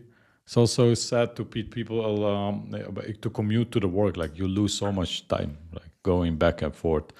It's just Yeah, waste of time. Yeah. yeah. I do like having people around me though when I'm working. I do like that camaraderie, that environment. I still think it should be around. Like, I think hybrid models are probably more than strictly remote. I think, but I don't know. Okay, cool. So you went. What was the shift over from ING over to Microsoft then? How did that happen? Yeah, that happened. By the way, all the jobs that I got were because of recruiters. So I am very grateful of any There you recruiter. go. In yeah, people are just very annoyed sometimes. Like, yeah, recruiters are contacting me. Yeah, I don't care. Like, who says that? But I still have a lot of people from the recruitment that became friends also with me. Like, because I think they always like approach you and offer you an opportunity. If you do not respond to that opportunity, that's your own fault. Like to answer your question, I got the job offer with a recruiter. And the funny thing is, I didn't want to go into that first because I was already doing interviews with another company, another tech Mhm. company. And I thought, Yeah. like, I never had this feeling to go to Microsoft. Like, I never had that ambition. Like, yeah, Let me like, I'll join be the honest. corporate world. Yeah, so I didn't have that feeling. I think when they approached me, I had such a good time at ING that everything was going smooth. I had this research team, and we were like nailing it, like global projects. Everything was going fine. And then they approached me through LinkedIn, and yeah, and initially I said no, right? I didn't want to, and then we continued the conversation, and I had a good conversation, and they offered me like a very nice package, which was very good. And to be honest, like it's an honor to be able to, if someone asks you to come and work for such company. Like I had the dream to go and work for one of these big tech companies. That was always the dream. And then when it happened, I had obviously another company in my mind in the beginning. Like everyone knows, I really wanted to go to Google, and I tried a couple of times, and but then Microsoft came, and Microsoft. The interview went very well because my old manager was also someone who what did interview with DarkMatter, and he said like, "Hey, that's pretty cool." We got into touch and spoke about that, and yeah, so I got hired very quickly, and to be honest, like it was, we were all new, like 14 people, and we were all hired newly. Yeah, that's how I came to Microsoft. Yeah. And that's a remote team. No, it's actually in the beginning I had to work remotely to do remote work because of COVID, and then I had to relocate to Dublin. So I usually also work in Dublin. Are you in Dublin now? No, I'm now in the Netherlands, but we work remote in Dublin. So it means like you don't have to come to the office. You just have to be in Dublin, traveling all the time. If you see how many flights I have, like it's unbelievable. Like I'm now used to flying the whole time. Okay. And then that's probably a perfect transition to talk about Mobile Hacking Lab, because Yeah. um, I discovered your training by looking at the trainings at Black Hat, and I saw yours was around mobile, and I'm like, these are the exact people that we hire for our clients. People that are doing discovering 0 days for Android or iOS. So uh, that's why I reached out to you, wanted to learn a little bit more. So um, please, would love to hear and share your journey from the idea that I want to build this training experience and like how that grew into what it is today. Yeah, so that started actually with me going to Black Hat in 2018 to help as an assistant trainer for another training. I joined there to help with one of my friends' course. Is the called Offensive Mobile Exploitation. If I remember it correctly, the course, but it's from Pratik and Dinesh. Yeah, from both of them, and they Sorry, I was gonna say I took his class at 44Con a few years ago, or back around exactly it's 2019, I think 2017. exactly, and that course that in 2018 I actually joined to help them. So we met each other at DarkMatter. He was also there, and we maybe that part. But we met, and actually I met with him, and then he said like, "Hey, you can help us at Black Hat." So I went there, helped them, but I quickly realized, and I knew that already, that a lot of trainings were not really focusing on like exploiting vulnerabilities. Like it was like a little bit of like OPSEC and that surprised me a lot, right? Because in knowing that adversaries, like real in the intelligence world, for example, they don't use that type of bugs, right? They use like other type of bugs to pound a device, and it surprised me that there was nothing, like no one teaching anything, and I was searching online, nothing, almost minimal. And then I got in touch with some of my friends who work in that field, right? At some point, you come in touch with people who are in that field itself, and I started understanding that people are not allowed to share things. Like they are not allowed to give a training, presentation, talk about it online or anything. So it's mainly kept secret, quite a lot of stuff for a very long time. Like pounding phones has been for ages happening, right? Okay, so I have a question. So you're saying like you weren't allowed to talk about it. What happened for you to realize like, oh, maybe this is something that people are quiet about? Yeah. So what happened is I started going into that, like into that field. I was already doing a lot of like exploitation and that kind of stuff, like reverse engineering and embedded devices. And then I I thought like, okay, I need to figure out how this exactly works on mobile devices. And I found already some bugs prior to that, like a couple of years to when I was working at ComSec in iOS devices. Like in iMessage, I found several bugs, and the problem was I kept it for a very long. But I didn't have the skills at that time, right? I tried everything I could, and I couldn't understand why I couldn't like get code execution and all that kind of stuff. Like it was very difficult. I couldn't like grasp my head around it. And then I went more and more into that field, like getting more obsessed with it, like and then figuring out and getting in touch with people who are in the offensive security field. And they were just telling me, yeah, Umit, listen, this is how it works. No one shares it. And then another world opened, like baseband vulnerabilities and the type of attacks that happen. And I started realizing, oh my God, this is such a terrible world. Why doesn't anyone know about it? I think majority of security people do not even know that this exists.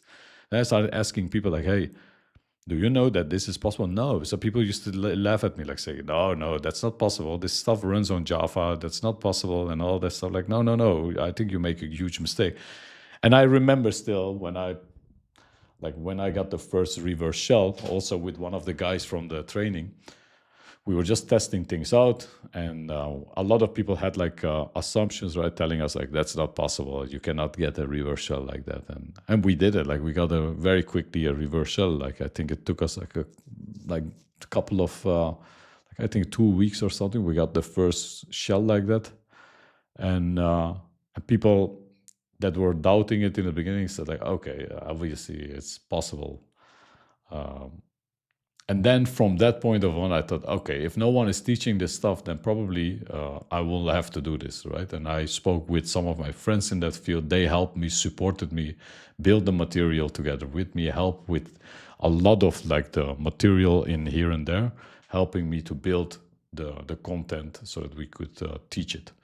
And still, I get a lot of help from people within the offensive security field that are actually working, but they just share information and help me to build something that can help others, right? That's what we try to do. Beautiful.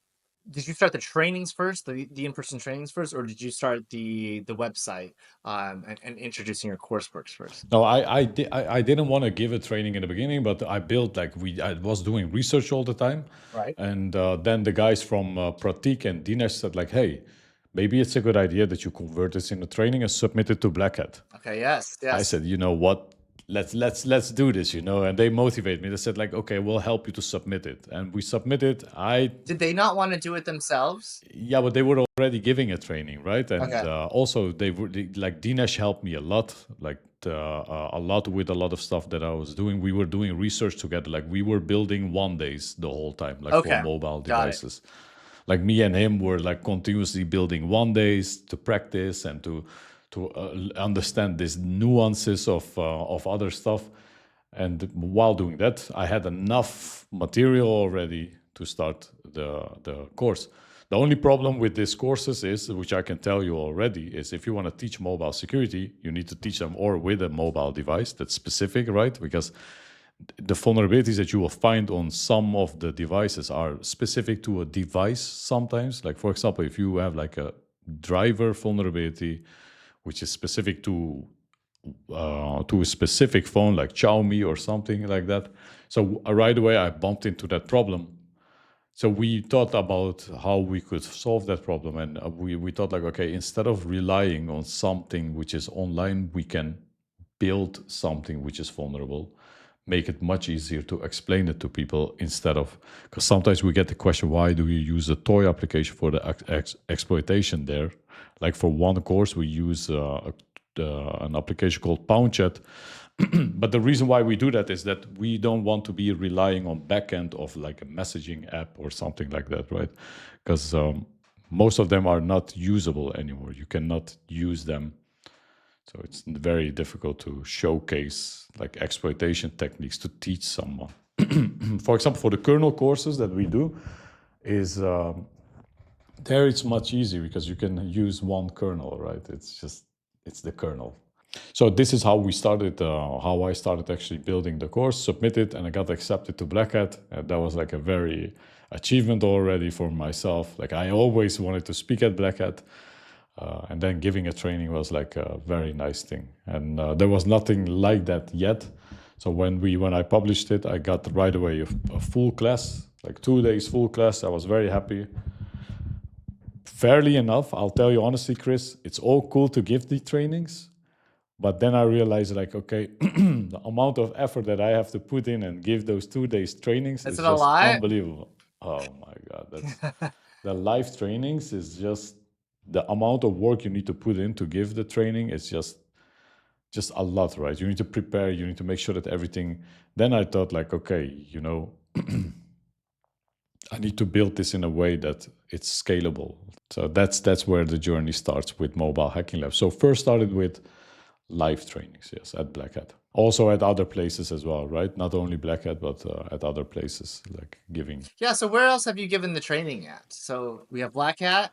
Yeah, private trainings. Like we have given quite a few private trainings, and also like teaching everyone at ING, right? All the security engineers, like multiple sessions with multiple people, like different type of groups that I have been giving. But mainly the live courses that I would do were like Black Hat course, and I never submit them anywhere else, like because that was already very heavy for me, to be honest. Like doing your day job, it's like it asks so much from you, right? Like you have to travel also and give a training, and fortunately I was at that time it was Corona. I remember the first time I gave it. I was just happy that it was not live in the sense that I was there. But yeah, that's. I have a question. So, like, from a business standpoint, do you think there's any areas of the processes for giving the trainings that you can like provide somebody else to just do? Not, of course, not the teaching part of it, but like going there, setting everything up. So you just show up in the classroom, start doing the speaking, and then leave.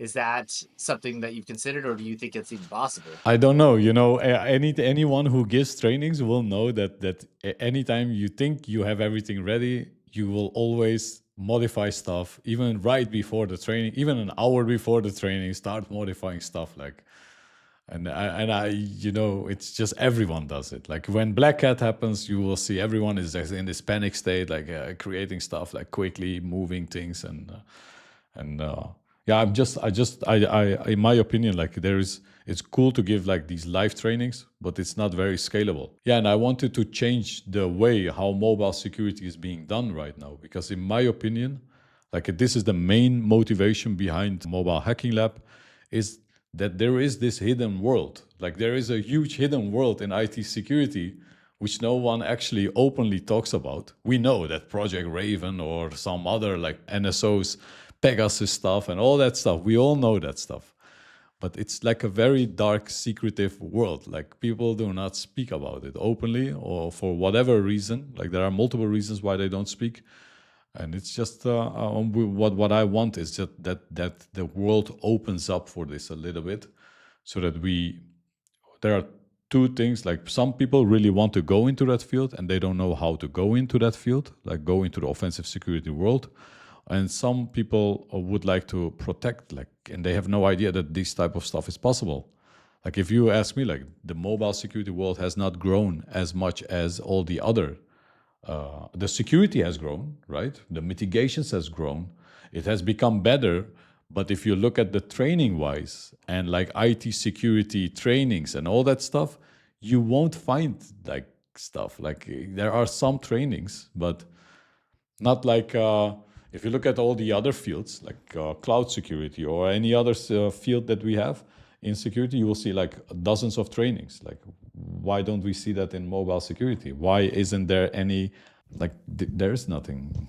Yeah, you're right. I think there's just a if I had to guess, I think it's just the marketplace is bigger for cloud security because every company's they're integrated into the crowd in some type of way. But then, as far as like mobile work, I've seen a lot of government contractors of agencies working in that particular area. But outside of that, or pen testing maybe, but outside of those two, I don't think there's as big a market demand for it.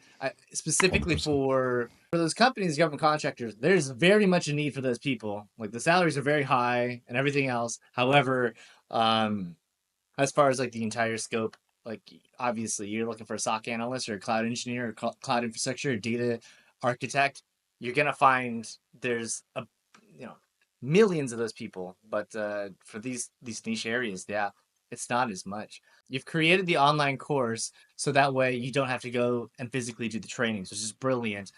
I'd like to know for the students that take your class, whether it be physically on site or even online, do you see more people come from like a red teaming or pen testing background that want to learn this, or do you find people more on the research side, like maybe they've done binaries of x86 or maybe ARM that want to learn more?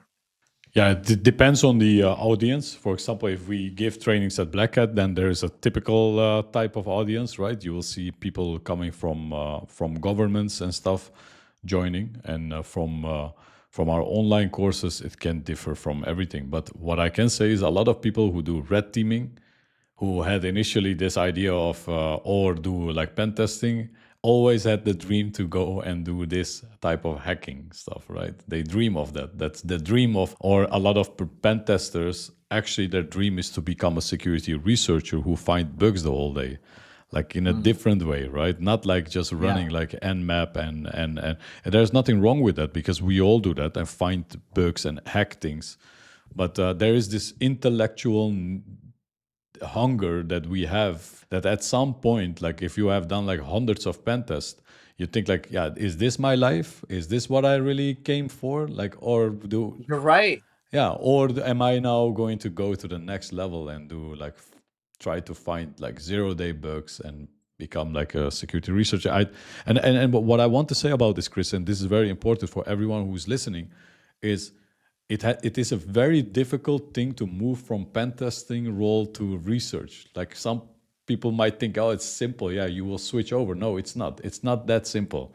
You need to have like a proven track record of stuff that you have done, and it's pen testing is not the same as doing research. Although sometimes we mix it up a little bit, like, oh yeah, but I'm doing like application pen test, and yeah, you find bugs, right? It's the same thing. No, the techniques are a little bit different, and the amount of effort, like you go a little bit deeper than a normal. You cannot, right? If you have a pen test for 1 week, what are you going to do? Like, Yeah, you won't be able to find everything. yeah. But it's a very interesting point to say that people that they're doing pen testing, they're like, okay, is this all I'm gonna do? We've as a recruiter, like I look at LinkedIn profiles and I'll do like 150 a day, and I've been doing it for the past like 3 years at this point.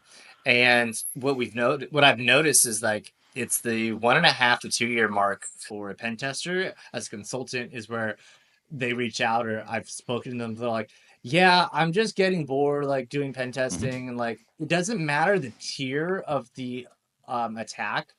They've just like, yeah, it doesn't matter. It doesn't matter how big the company is.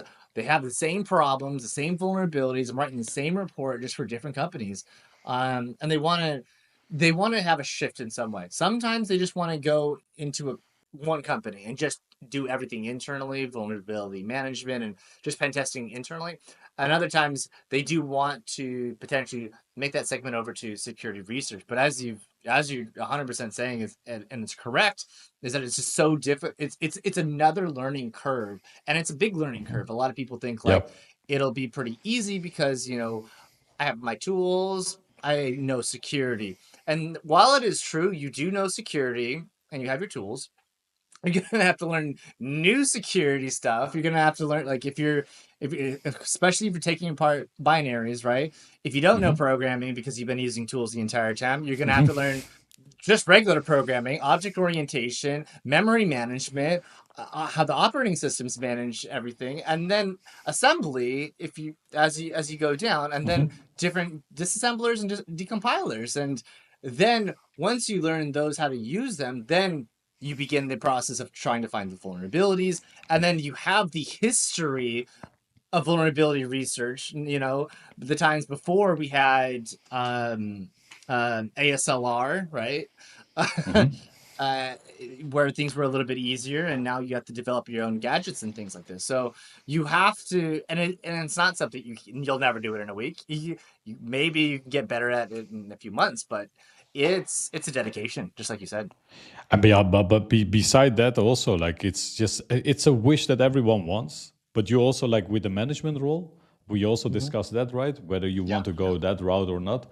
We all have this wish, right? A lot of people have the wish. Okay, I want to become a manager at some point, like become the boss of something. But a lot of things come with that, right? And the same with security research. If you do security research, it's also quite depressing.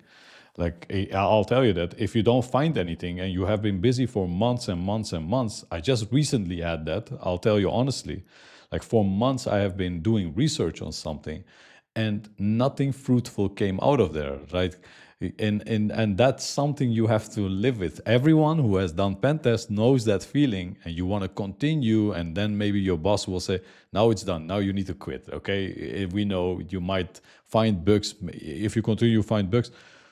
But yeah, it's just something that you need to. And also, I don't think it's something for everyone, right? It's just some things. Like, some people love web hacking, some are very good in that, and some are very good in another field. Like, and I think we need everyone. Like, everyone is needed in this field. And yeah, and the exploitation world is going to change more and more. Like, it's going to get more and more difficult. Like, It has changed significantly. I'd love to hear a little bit more about your insights and because I've seen stuff from our side of the recruiting aspect of like trying to find the people that are able to do and discover ODAs on iOS and Android, and how even the exploit market itself has changed significantly due to the difficulties of finding specific products. Now everything is like we want full chain or nothing. So mhm. because there's research firms that are now popping up being created, while before you just had individual researchers that's like, oh, found a bug, let me sell it, I'm relaxing for 3 years, 5 years, whatever. And now it's like that's not enough. So that's what we've been seeing on our side. What have you been seeing as of recent? Yeah, what I see is that there are still a lot of people who sell bugs, not full chain exploits, right? They will just Okay. sell. self vulnerabilities.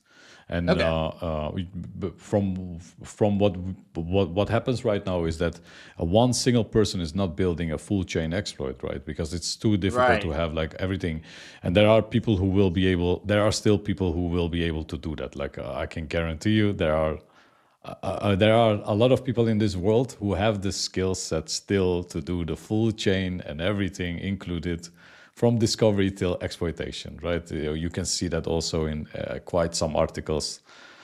They have the skills, Really? and these are the best of the best already, and they get so much paid already. Like you understand that there is no, Yeah. and what I see in the market, right, in this secretive world, is that people just still search for vulnerabilities and sell the bugs, right? It's not the full chain exploitation always, but sell the bugs itself, submit them not directly to some exploit broker, for example, because there you will need like a full development team with everyone included that helps you to build something. That's what I see right now, and I think the best thing is just to build a team with some enthusiastic people that you know, and then do it together. Like some of you might be like very specialist. While I look for vulnerabilities in one part, you might be looking for sandbox escapes. Like, and then we combine everything together. While you have found it, and after I found my stuff, we combine it together to achieve the full chain. Do you see like a potential of like siloing between different types of research firms where it's like this research firm is mobile sandbox and this research firm is a different sector and then they just work together as a three sector or three group? I haven't seen that, but I know there are some people who are very specialized. For example, sandbox escapes. Like that's becoming like a very hot topic and more a problem, right? Yeah. Like well, you will have like initial code execution is quite doable, right?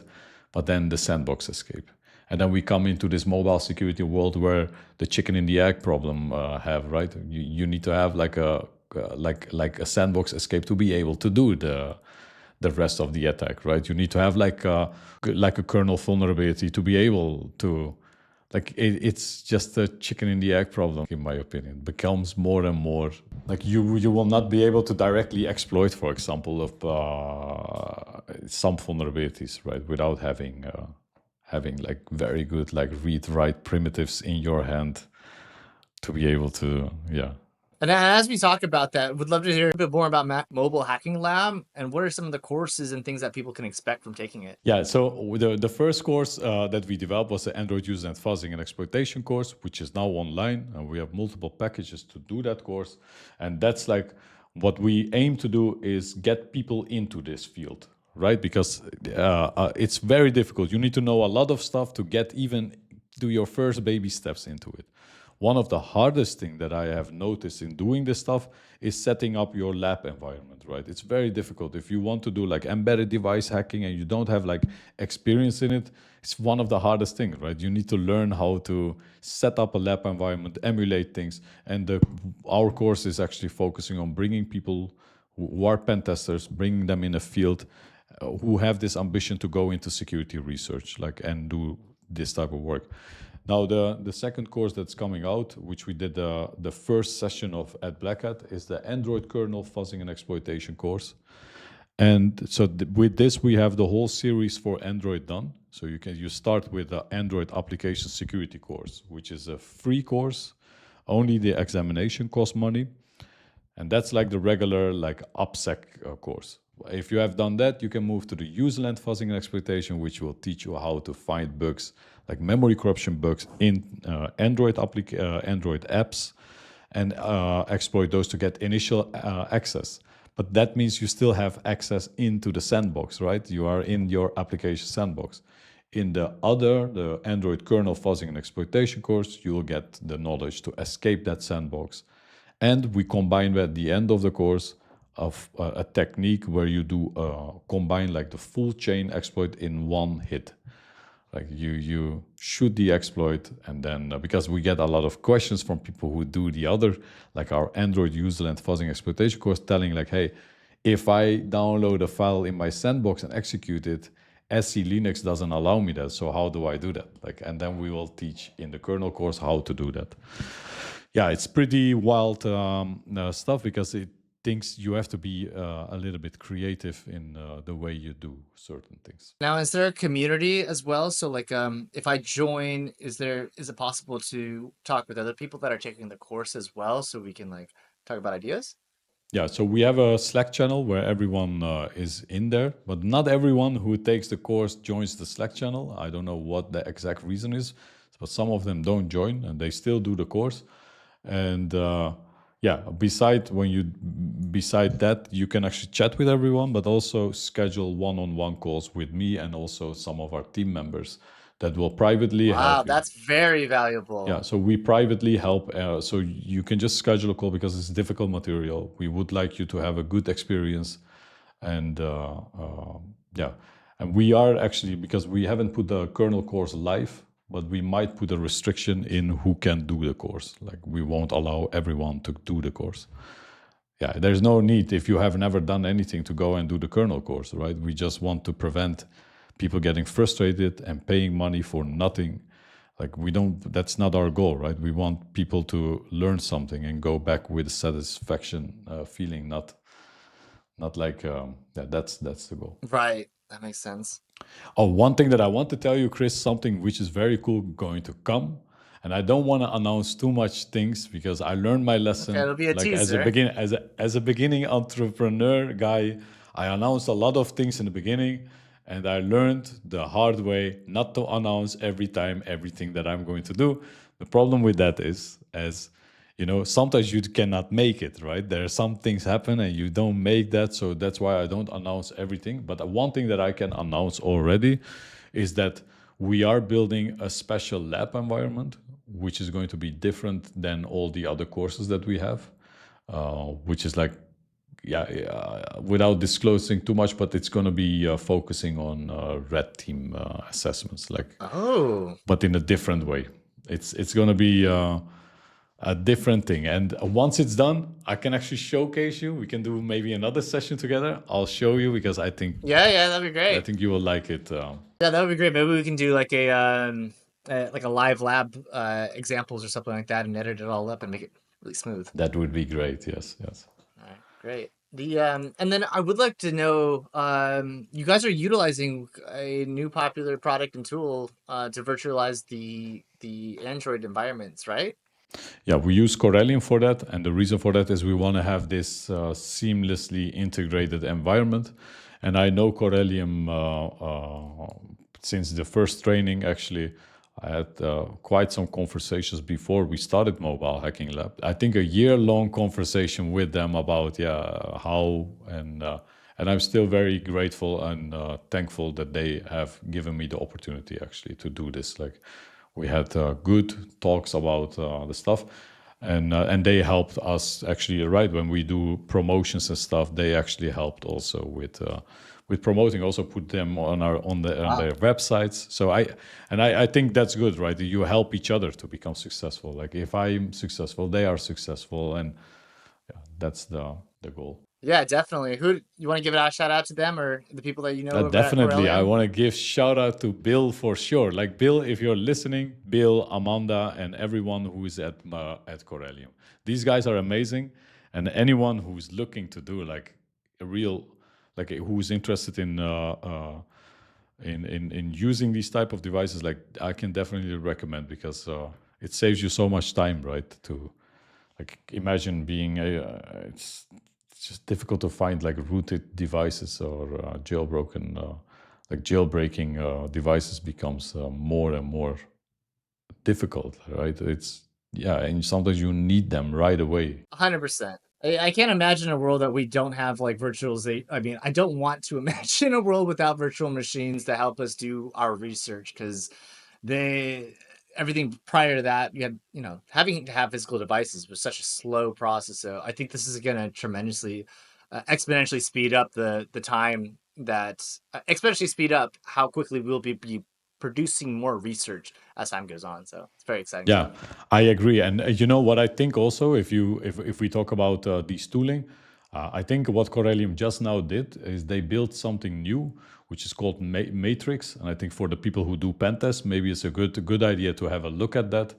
because they built some new solution which does automated pen testing for some security engineers who or pen testers who do this type of work. That should speed up their work quite a lot. So that's. But we integrated there. We integrate Mobile Hacking Lab on purposely so that you don't have to struggle and don't get into trouble setting up the lab environment, because now everything is set up. You can quickly start doing your own work. Yeah. Yeah, that's a very interesting thing. Like setting up a lab environment, setting up anything, and installing dependencies. If you're new to researching, that's 90% of it. Once you get that done, then the 10%, then you start the journey.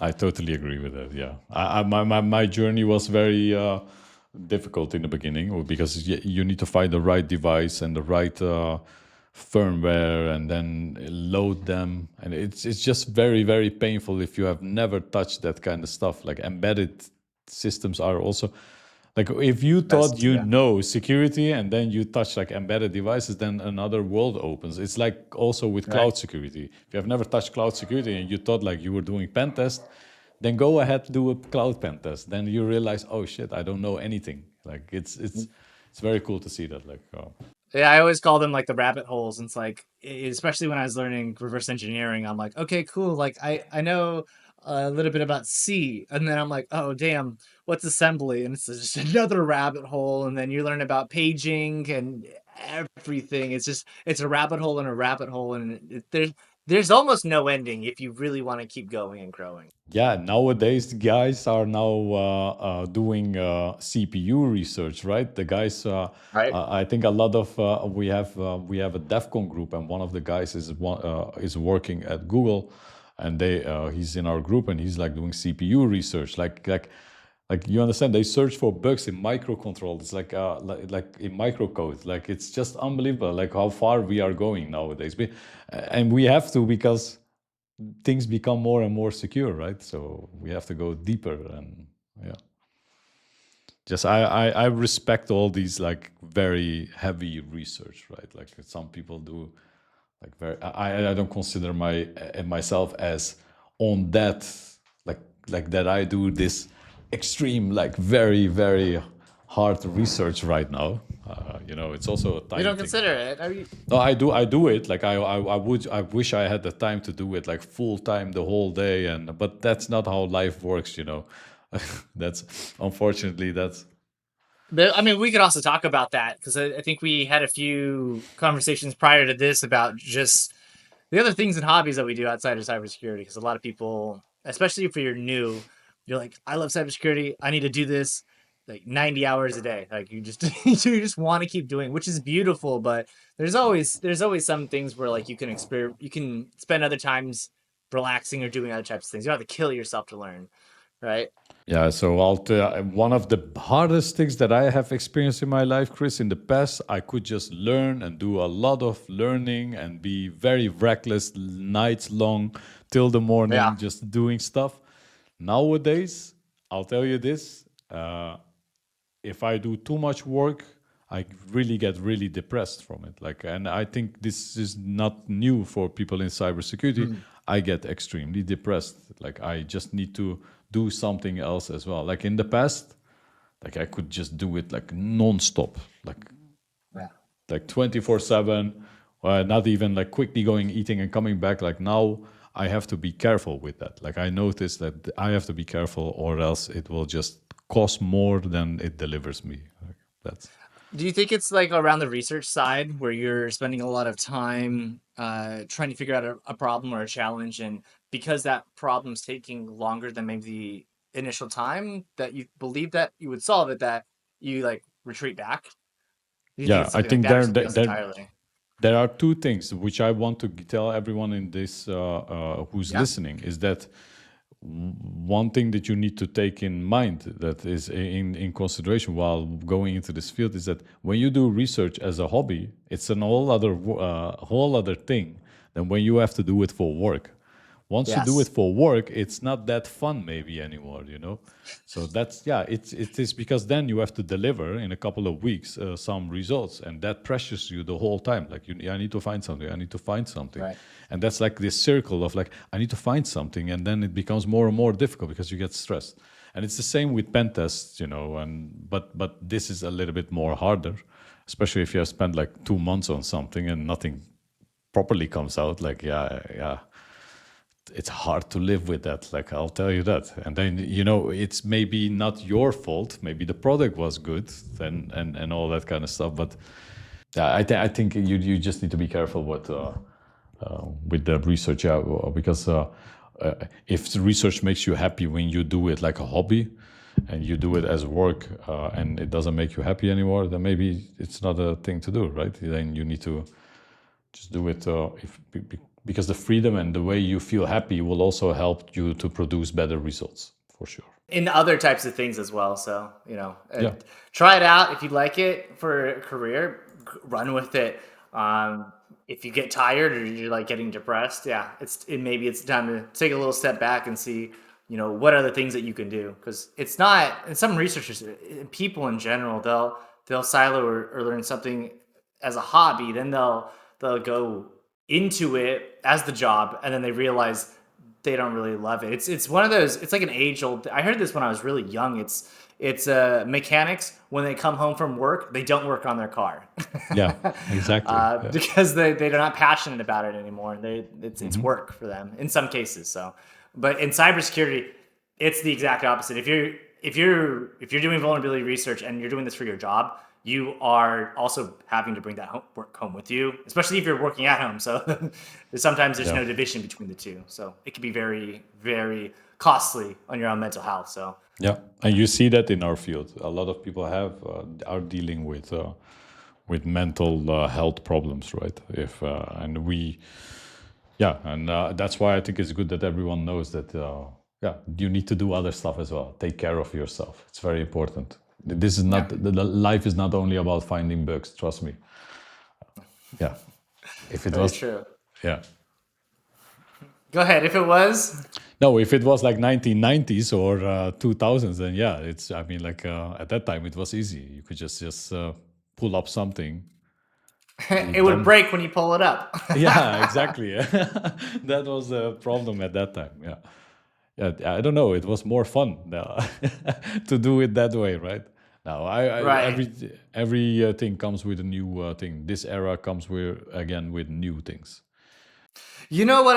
I want to say this too because I do also think it is probably, I don't want to say generational, but I think it's like an age thing as well, right? So like we're gonna, obviously we look back and say like, oh man, things were so easier back then, and then like the kids now are gonna be like, where they're our age, they're gonna say the same thing. They'll be like, "Oh man, it was so easy back in your day. Like, yeah, you guys only had open SSL, like, only asymmetric encryption. Like, the AIs weren't writing your encryption. Like, whatever." It's like, okay, right? You're totally right, 100%. Like if I take a look back in 5 years ago, then I think already like that. Yeah, you're totally right. Yeah. Okay, excellent. One question I like to ask people just in general, whether it be on a podcast or just on the street, even, is like, do you have any book recommendations? Any books Oh that yeah. have helped you with life, or anything that's been really inspiring to you? Yes, I do have quite some books actually. I read a lot of books. If you want, I'll pull up some of them here. If you want to see the books, Yeah, actually. pull them up, show them up. Yeah, Okay, if you just want give to. me a Yeah, second. yeah, I have some of the IT books here, but let me grab. yeah. Whatever books you want to bring up. I used to have a massive library of my books, but since I've been moving so often, just it's not been coming with me. So my dream is once I have that house and once we have our houses to have that Beauty and the Beast library and just massive books. Uh, that's the dream. Get every hacker book and like get rare books too. I want to like have some, I don't know, printed copies that were like different, just fun stuff. Okay, I have some of the cool books that I want to showcase you guys. You asked for it, Chris, so we're gonna Yeah, I go did. over the books. So quickly, one of the most inspiring books for me, which actually, Like I'll start with non-IT books, okay? Because I think it's very important. At some point, I stopped reading, not stop reading, I stopped reading that much of IT books because I Right. Yeah. believe that I needed to change my life to have a more balanced life, right? Because I was Fair. so out Yes. of balance. So the 5 a.m. club, definitely. Like this is the book, Okay. in my opinion. Not everyone shares that opinion to wake up at. 36. Yeah. This is like crazy, and everyone recommended a lot of people, and then I thought like, man, Yeah. who cares about 5 a.m. Like I thought like that. Okay. Then one Yeah. of my Yeah. friends bought it like on my birthday. I received it in my mail, and I'll tell you this: this was a life-changing book. Like what it Okay. did to me, like it was unbelievable. Highly recommend anyone to read this book. Like it's unbelievable. The recent book, last week I finished, is this one, Outwitting the Devil. Napoleon. I read this book. This is a terrific book. Napoleon Hill. He's written. Was it Think and Grow Rich? But he's not very much known for outwitting the devil. But this. Have you Exactly. finished this book? Yeah, I just recently, like I think a week ago, I finished it. It's Very. just unbelievable good. Like It's it's just, very good and book. I think this is for IT security people who want to achieve the best out of them. They should read this because it tells us about all the stuff that the devil does to keep us from our real potential. And I think one of Yeah. the biggest thing that we have right now is getting stuck Uh-huh. in and infotainment videos, right? Infotainment. I'll call them infotainment because You're lucky if the info part comes even into it. exactly. Right? Yeah, and they just keep us busy. Like not them, but like I talk like this is like big thing that keeps us. But you keep yourself busy, and that's like a devilish trick that keeps you busy with things that should not be busy. Right now, there are so many books that I can speak about, but right now, this is the book that I'm reading. No Power excuse. Self Discipline. No excuses by Brian Tracy. Yeah, no excuses from Brian Tracy. This is a very good book as well. Talks about business and life and how to stay disciplined in things. And to your luck, I just received this. Like this, Ah, new book. I just went downstairs and I saw this. So let's open it together like an unboxing. Okay. I know Okay. what's in there, Yeah. but I think maybe your readers will be, or your listeners will be a little bit Jesus calling. Oh, Jesus calling. All right. Are You you didn't expect religious? that, did you? I don't know. I don't know what I No, expected. no, I'm just saying, like this is Jesus calling, and I just since a couple of months I'm just reading some stuff about, and it's just a daily thing that's in there. I didn't start it, so I just today received it. It's like leather, and these are personal books, like personal self-development books. Obviously, I Yeah. recommend this, and another Yes. book that I really recommend right The now is shell the shell code hacker book. yeah, and another book that I highly recommend for anyone who's doing research and want to learn about new exploit mitigations and stuff. It's The Continuous Arms Race. This is written by Per Larsen and Reza Sadehi. But the cool part is this talks about code reuse attacks and defenses. And if you look at it, if you go over it, it's mainly about mitigations and bypasses of the new type of mitigations like control flow integrity, how to bypass control flow integrity, and many other stuff. I think it's packed with research papers in here. It's a quite expensive book. I highly recommend it. Another thing, obviously, Fuzzing Against the Machine from Eduardo and Antonio Napa. I just need to say this because, in my opinion, right now, if you want to learn fuzzing and like emulated fuzzing and that kind of stuff, this is the book you need to read.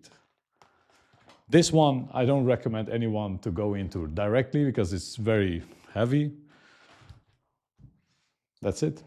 And these are the books that yeah, definitely. I think reading is one of the most important habits that anyone can have. Any books you? Yeah, I'm just curious about you as well. Then. Me. Oh, I have books. Yeah, I can. I'll spend a few minutes talking about my reading journey, even because when I started, I'm sensitive on time.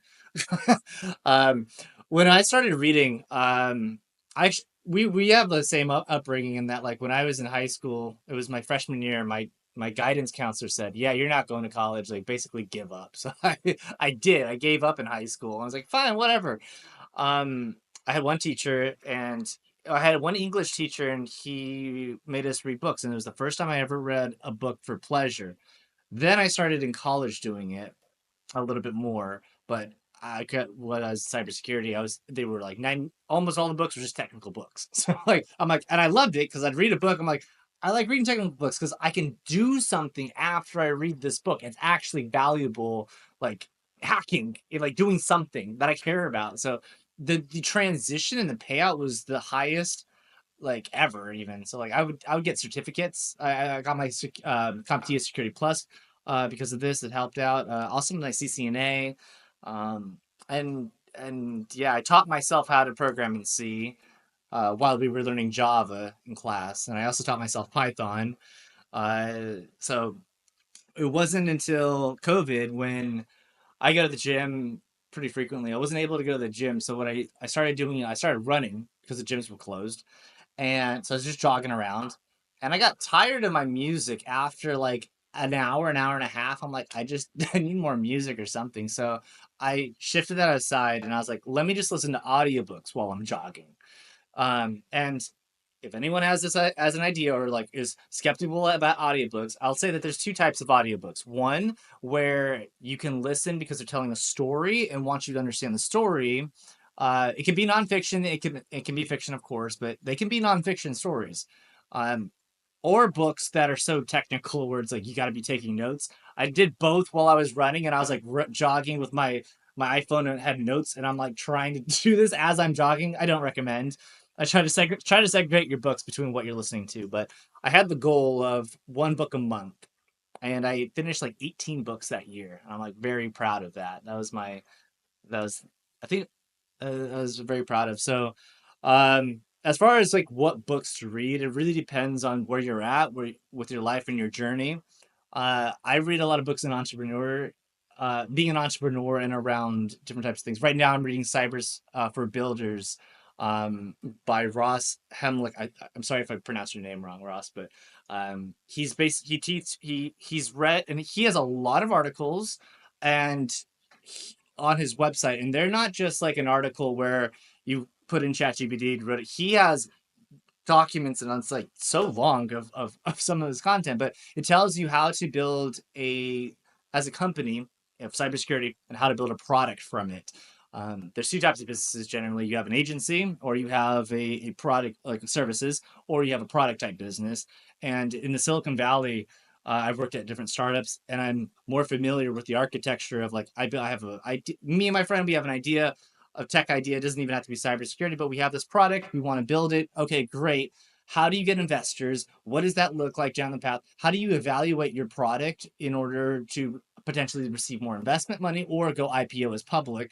And then what looks like success and how do you measure the landscape, the product itself? So all of those things are like pretty like fascinating, especially and around cybersecurity. So I've been reading and learning more about that. So as of That's recent, pretty cool. I need to read that book. So I think that's awesome because another I read also a lot of these books about business, and I didn't want to bring everything, but I read a lot about business, a lot about marketing, and one book that I all would right, also yeah. recommend is The Expert Secret, and that taught me not to be scared and do mobile hacking lab in the first place because I don't consider myself as the best mobile security guy in the world. Like definitely not.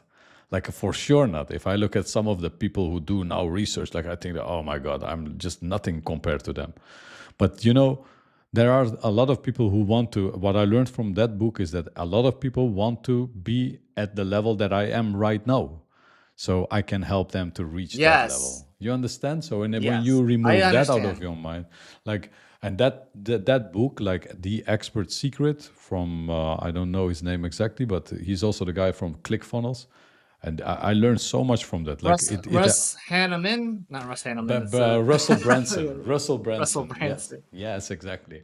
Amazing, amazing book. I would highly recommend anyone to read that book because He's got some really great books. Oh, you're talking about The Expert Secret. Yeah, yeah. You're talking about ClickFunnels and how to do person tests. Yes, I've read that book. Yeah. yeah, So yeah, that's sorry. Yeah. amazing. Yeah, it's an Very good. amazing book. Yeah, yeah, it's an amazing book. I love it a You lot. can find some like what do you call it, fluffery in some of these books. As the more that you read, the more you can kind of point out some fluffery stuff. But as far as like content delivery and like how to build or engage, or specifically that book was about like how to build a webinar or like a sales pitch for the webinars. Brilliant strategies, and they work because Yeah, they he's work. built out products around them. So, yeah. I think if you look at my posts that I do on LinkedIn, I grow my following on LinkedIn quite fast, and that happened because the way I post. I learned how to do these posts the way he explains it. Right? He says like always need to tell about how you solve your own problem, and then tell people first tell about the struggle you went through,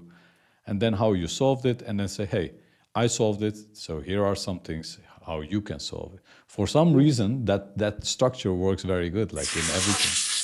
Yeah. We all want to solve our problems and learn how someone else does it. That's just Yeah, and I also want to bring up like what you had just said about you know being able to create content or produce things even if you're not an expert, because like a lot of cybersecurity is like you're like learning and you're always feeling like there's that joke where it's like you either feel like a noob or a god, but like there's always a sense of like when you research or learn that there's other people out there that are very good at something, you kind of like retract and say like I can't create content or I can't make anything because I'm not as good as that guy, and it's always a point to somebody else. But it's very difficult to realize how far you've actually come and turn to see what you can provide, and if it's worth your time to be able to provide it. I recommend people to start creating more content or getting more stuff out there, even 100%. if you're just one lesson ahead of the other person. Like it's still useful to see, and while doing so, show the struggle. I mean, everyone has something to add. That's for sure. Like Yes. everyone has a struggle, everyone has a life story, everyone has something, and maybe not everyone wants to share it. But I feel like I came in the past when I used to look at some of these cybersecurity influencers, I was thinking like, oh man, here you have that guy again. Like I was thinking like he's showing Nmap. Throwing in But yeah, now yeah. like I think I'm yeah like now I'm matured, and now I think like no, they are actually helping quite a lot of people. Like when you Yeah. look at it They're from doing the that stuff point I of don't want to do. I don't want to show a map, but I want more people in the industry, right? yeah. So I think if your goal is to help people, and even if you just share whatever you learn along your journey, that's also good. Like I think people should be. I agree 100%. I'm gonna mention a few of the books just because you asked. So I brought up I have an Excel spreadsheet of book reads. We're on like I have 127 on here. Some of them are read, some of them are on my to-do read, but here are the ones that are like must reads I have. So obviously you have like Seven Habits of Highly Successful People Of course, yeah, by Stephen Covey, Napoleon Hill, Think and Grow Rich. These are like the basic ones. I like Rich Dad Poor Dad yeah. by Robert Kiyosaki. It's a great book to change and shift the mentality of like working versus building a company, or building some type of service or product that you can share. I think it's terrific. Atomic Habits by James Clear as well. Sorry, go ahead. Yeah, yeah, I think most of the books that you just mentioned, I've read most of them, and especially also like Seven Habits of Highly Effective People. Yeah. Just a unbelievable good book. Like It changes your mentality about like how you see people in the world in general, because you always think like, okay, like sometimes like you're like, okay, this is a win-lose scenario, I don't want to be the loser, but that's just a failed mentality in the long term. So what the biggest takeaway that I got from the book is think win-win. Win for you, win for them, win for society. And if you always attempt to do that approach first, then the rest of it will be a bit easier, because then you won't have to think win lose to begin with and think of those potential strategies. yeah, 100%. Uh, did you want to start wrapping this up? No, yeah, because I Yeah, have another call. She's waiting. She's sending me yeah, of messages. course. But Okay, okay, okay. I loved it. I can speak with you for days probably, like nonstop. That's Yeah. Today on this episode, we talked about Omit. We went through his life. We went through the companies that he's worked at, all the way up to him building and creating the mobile hacking lab. So I'd like to thank you so much for your insights, Omit, and joining us today on this call. Thank you very, very much for having me, Chris. It was a pleasure on my side to be here and speak with you. I really enjoyed it. It was a pleasure for me as well. And I hope that we set up and do this again. I can see another episode coming in the future very soon. 100%. I'm looking forward to it. Yeah. All right, Amazing. bro. Thank you so much for your time. Thank and you everybody also. else. Until next time, stay secure.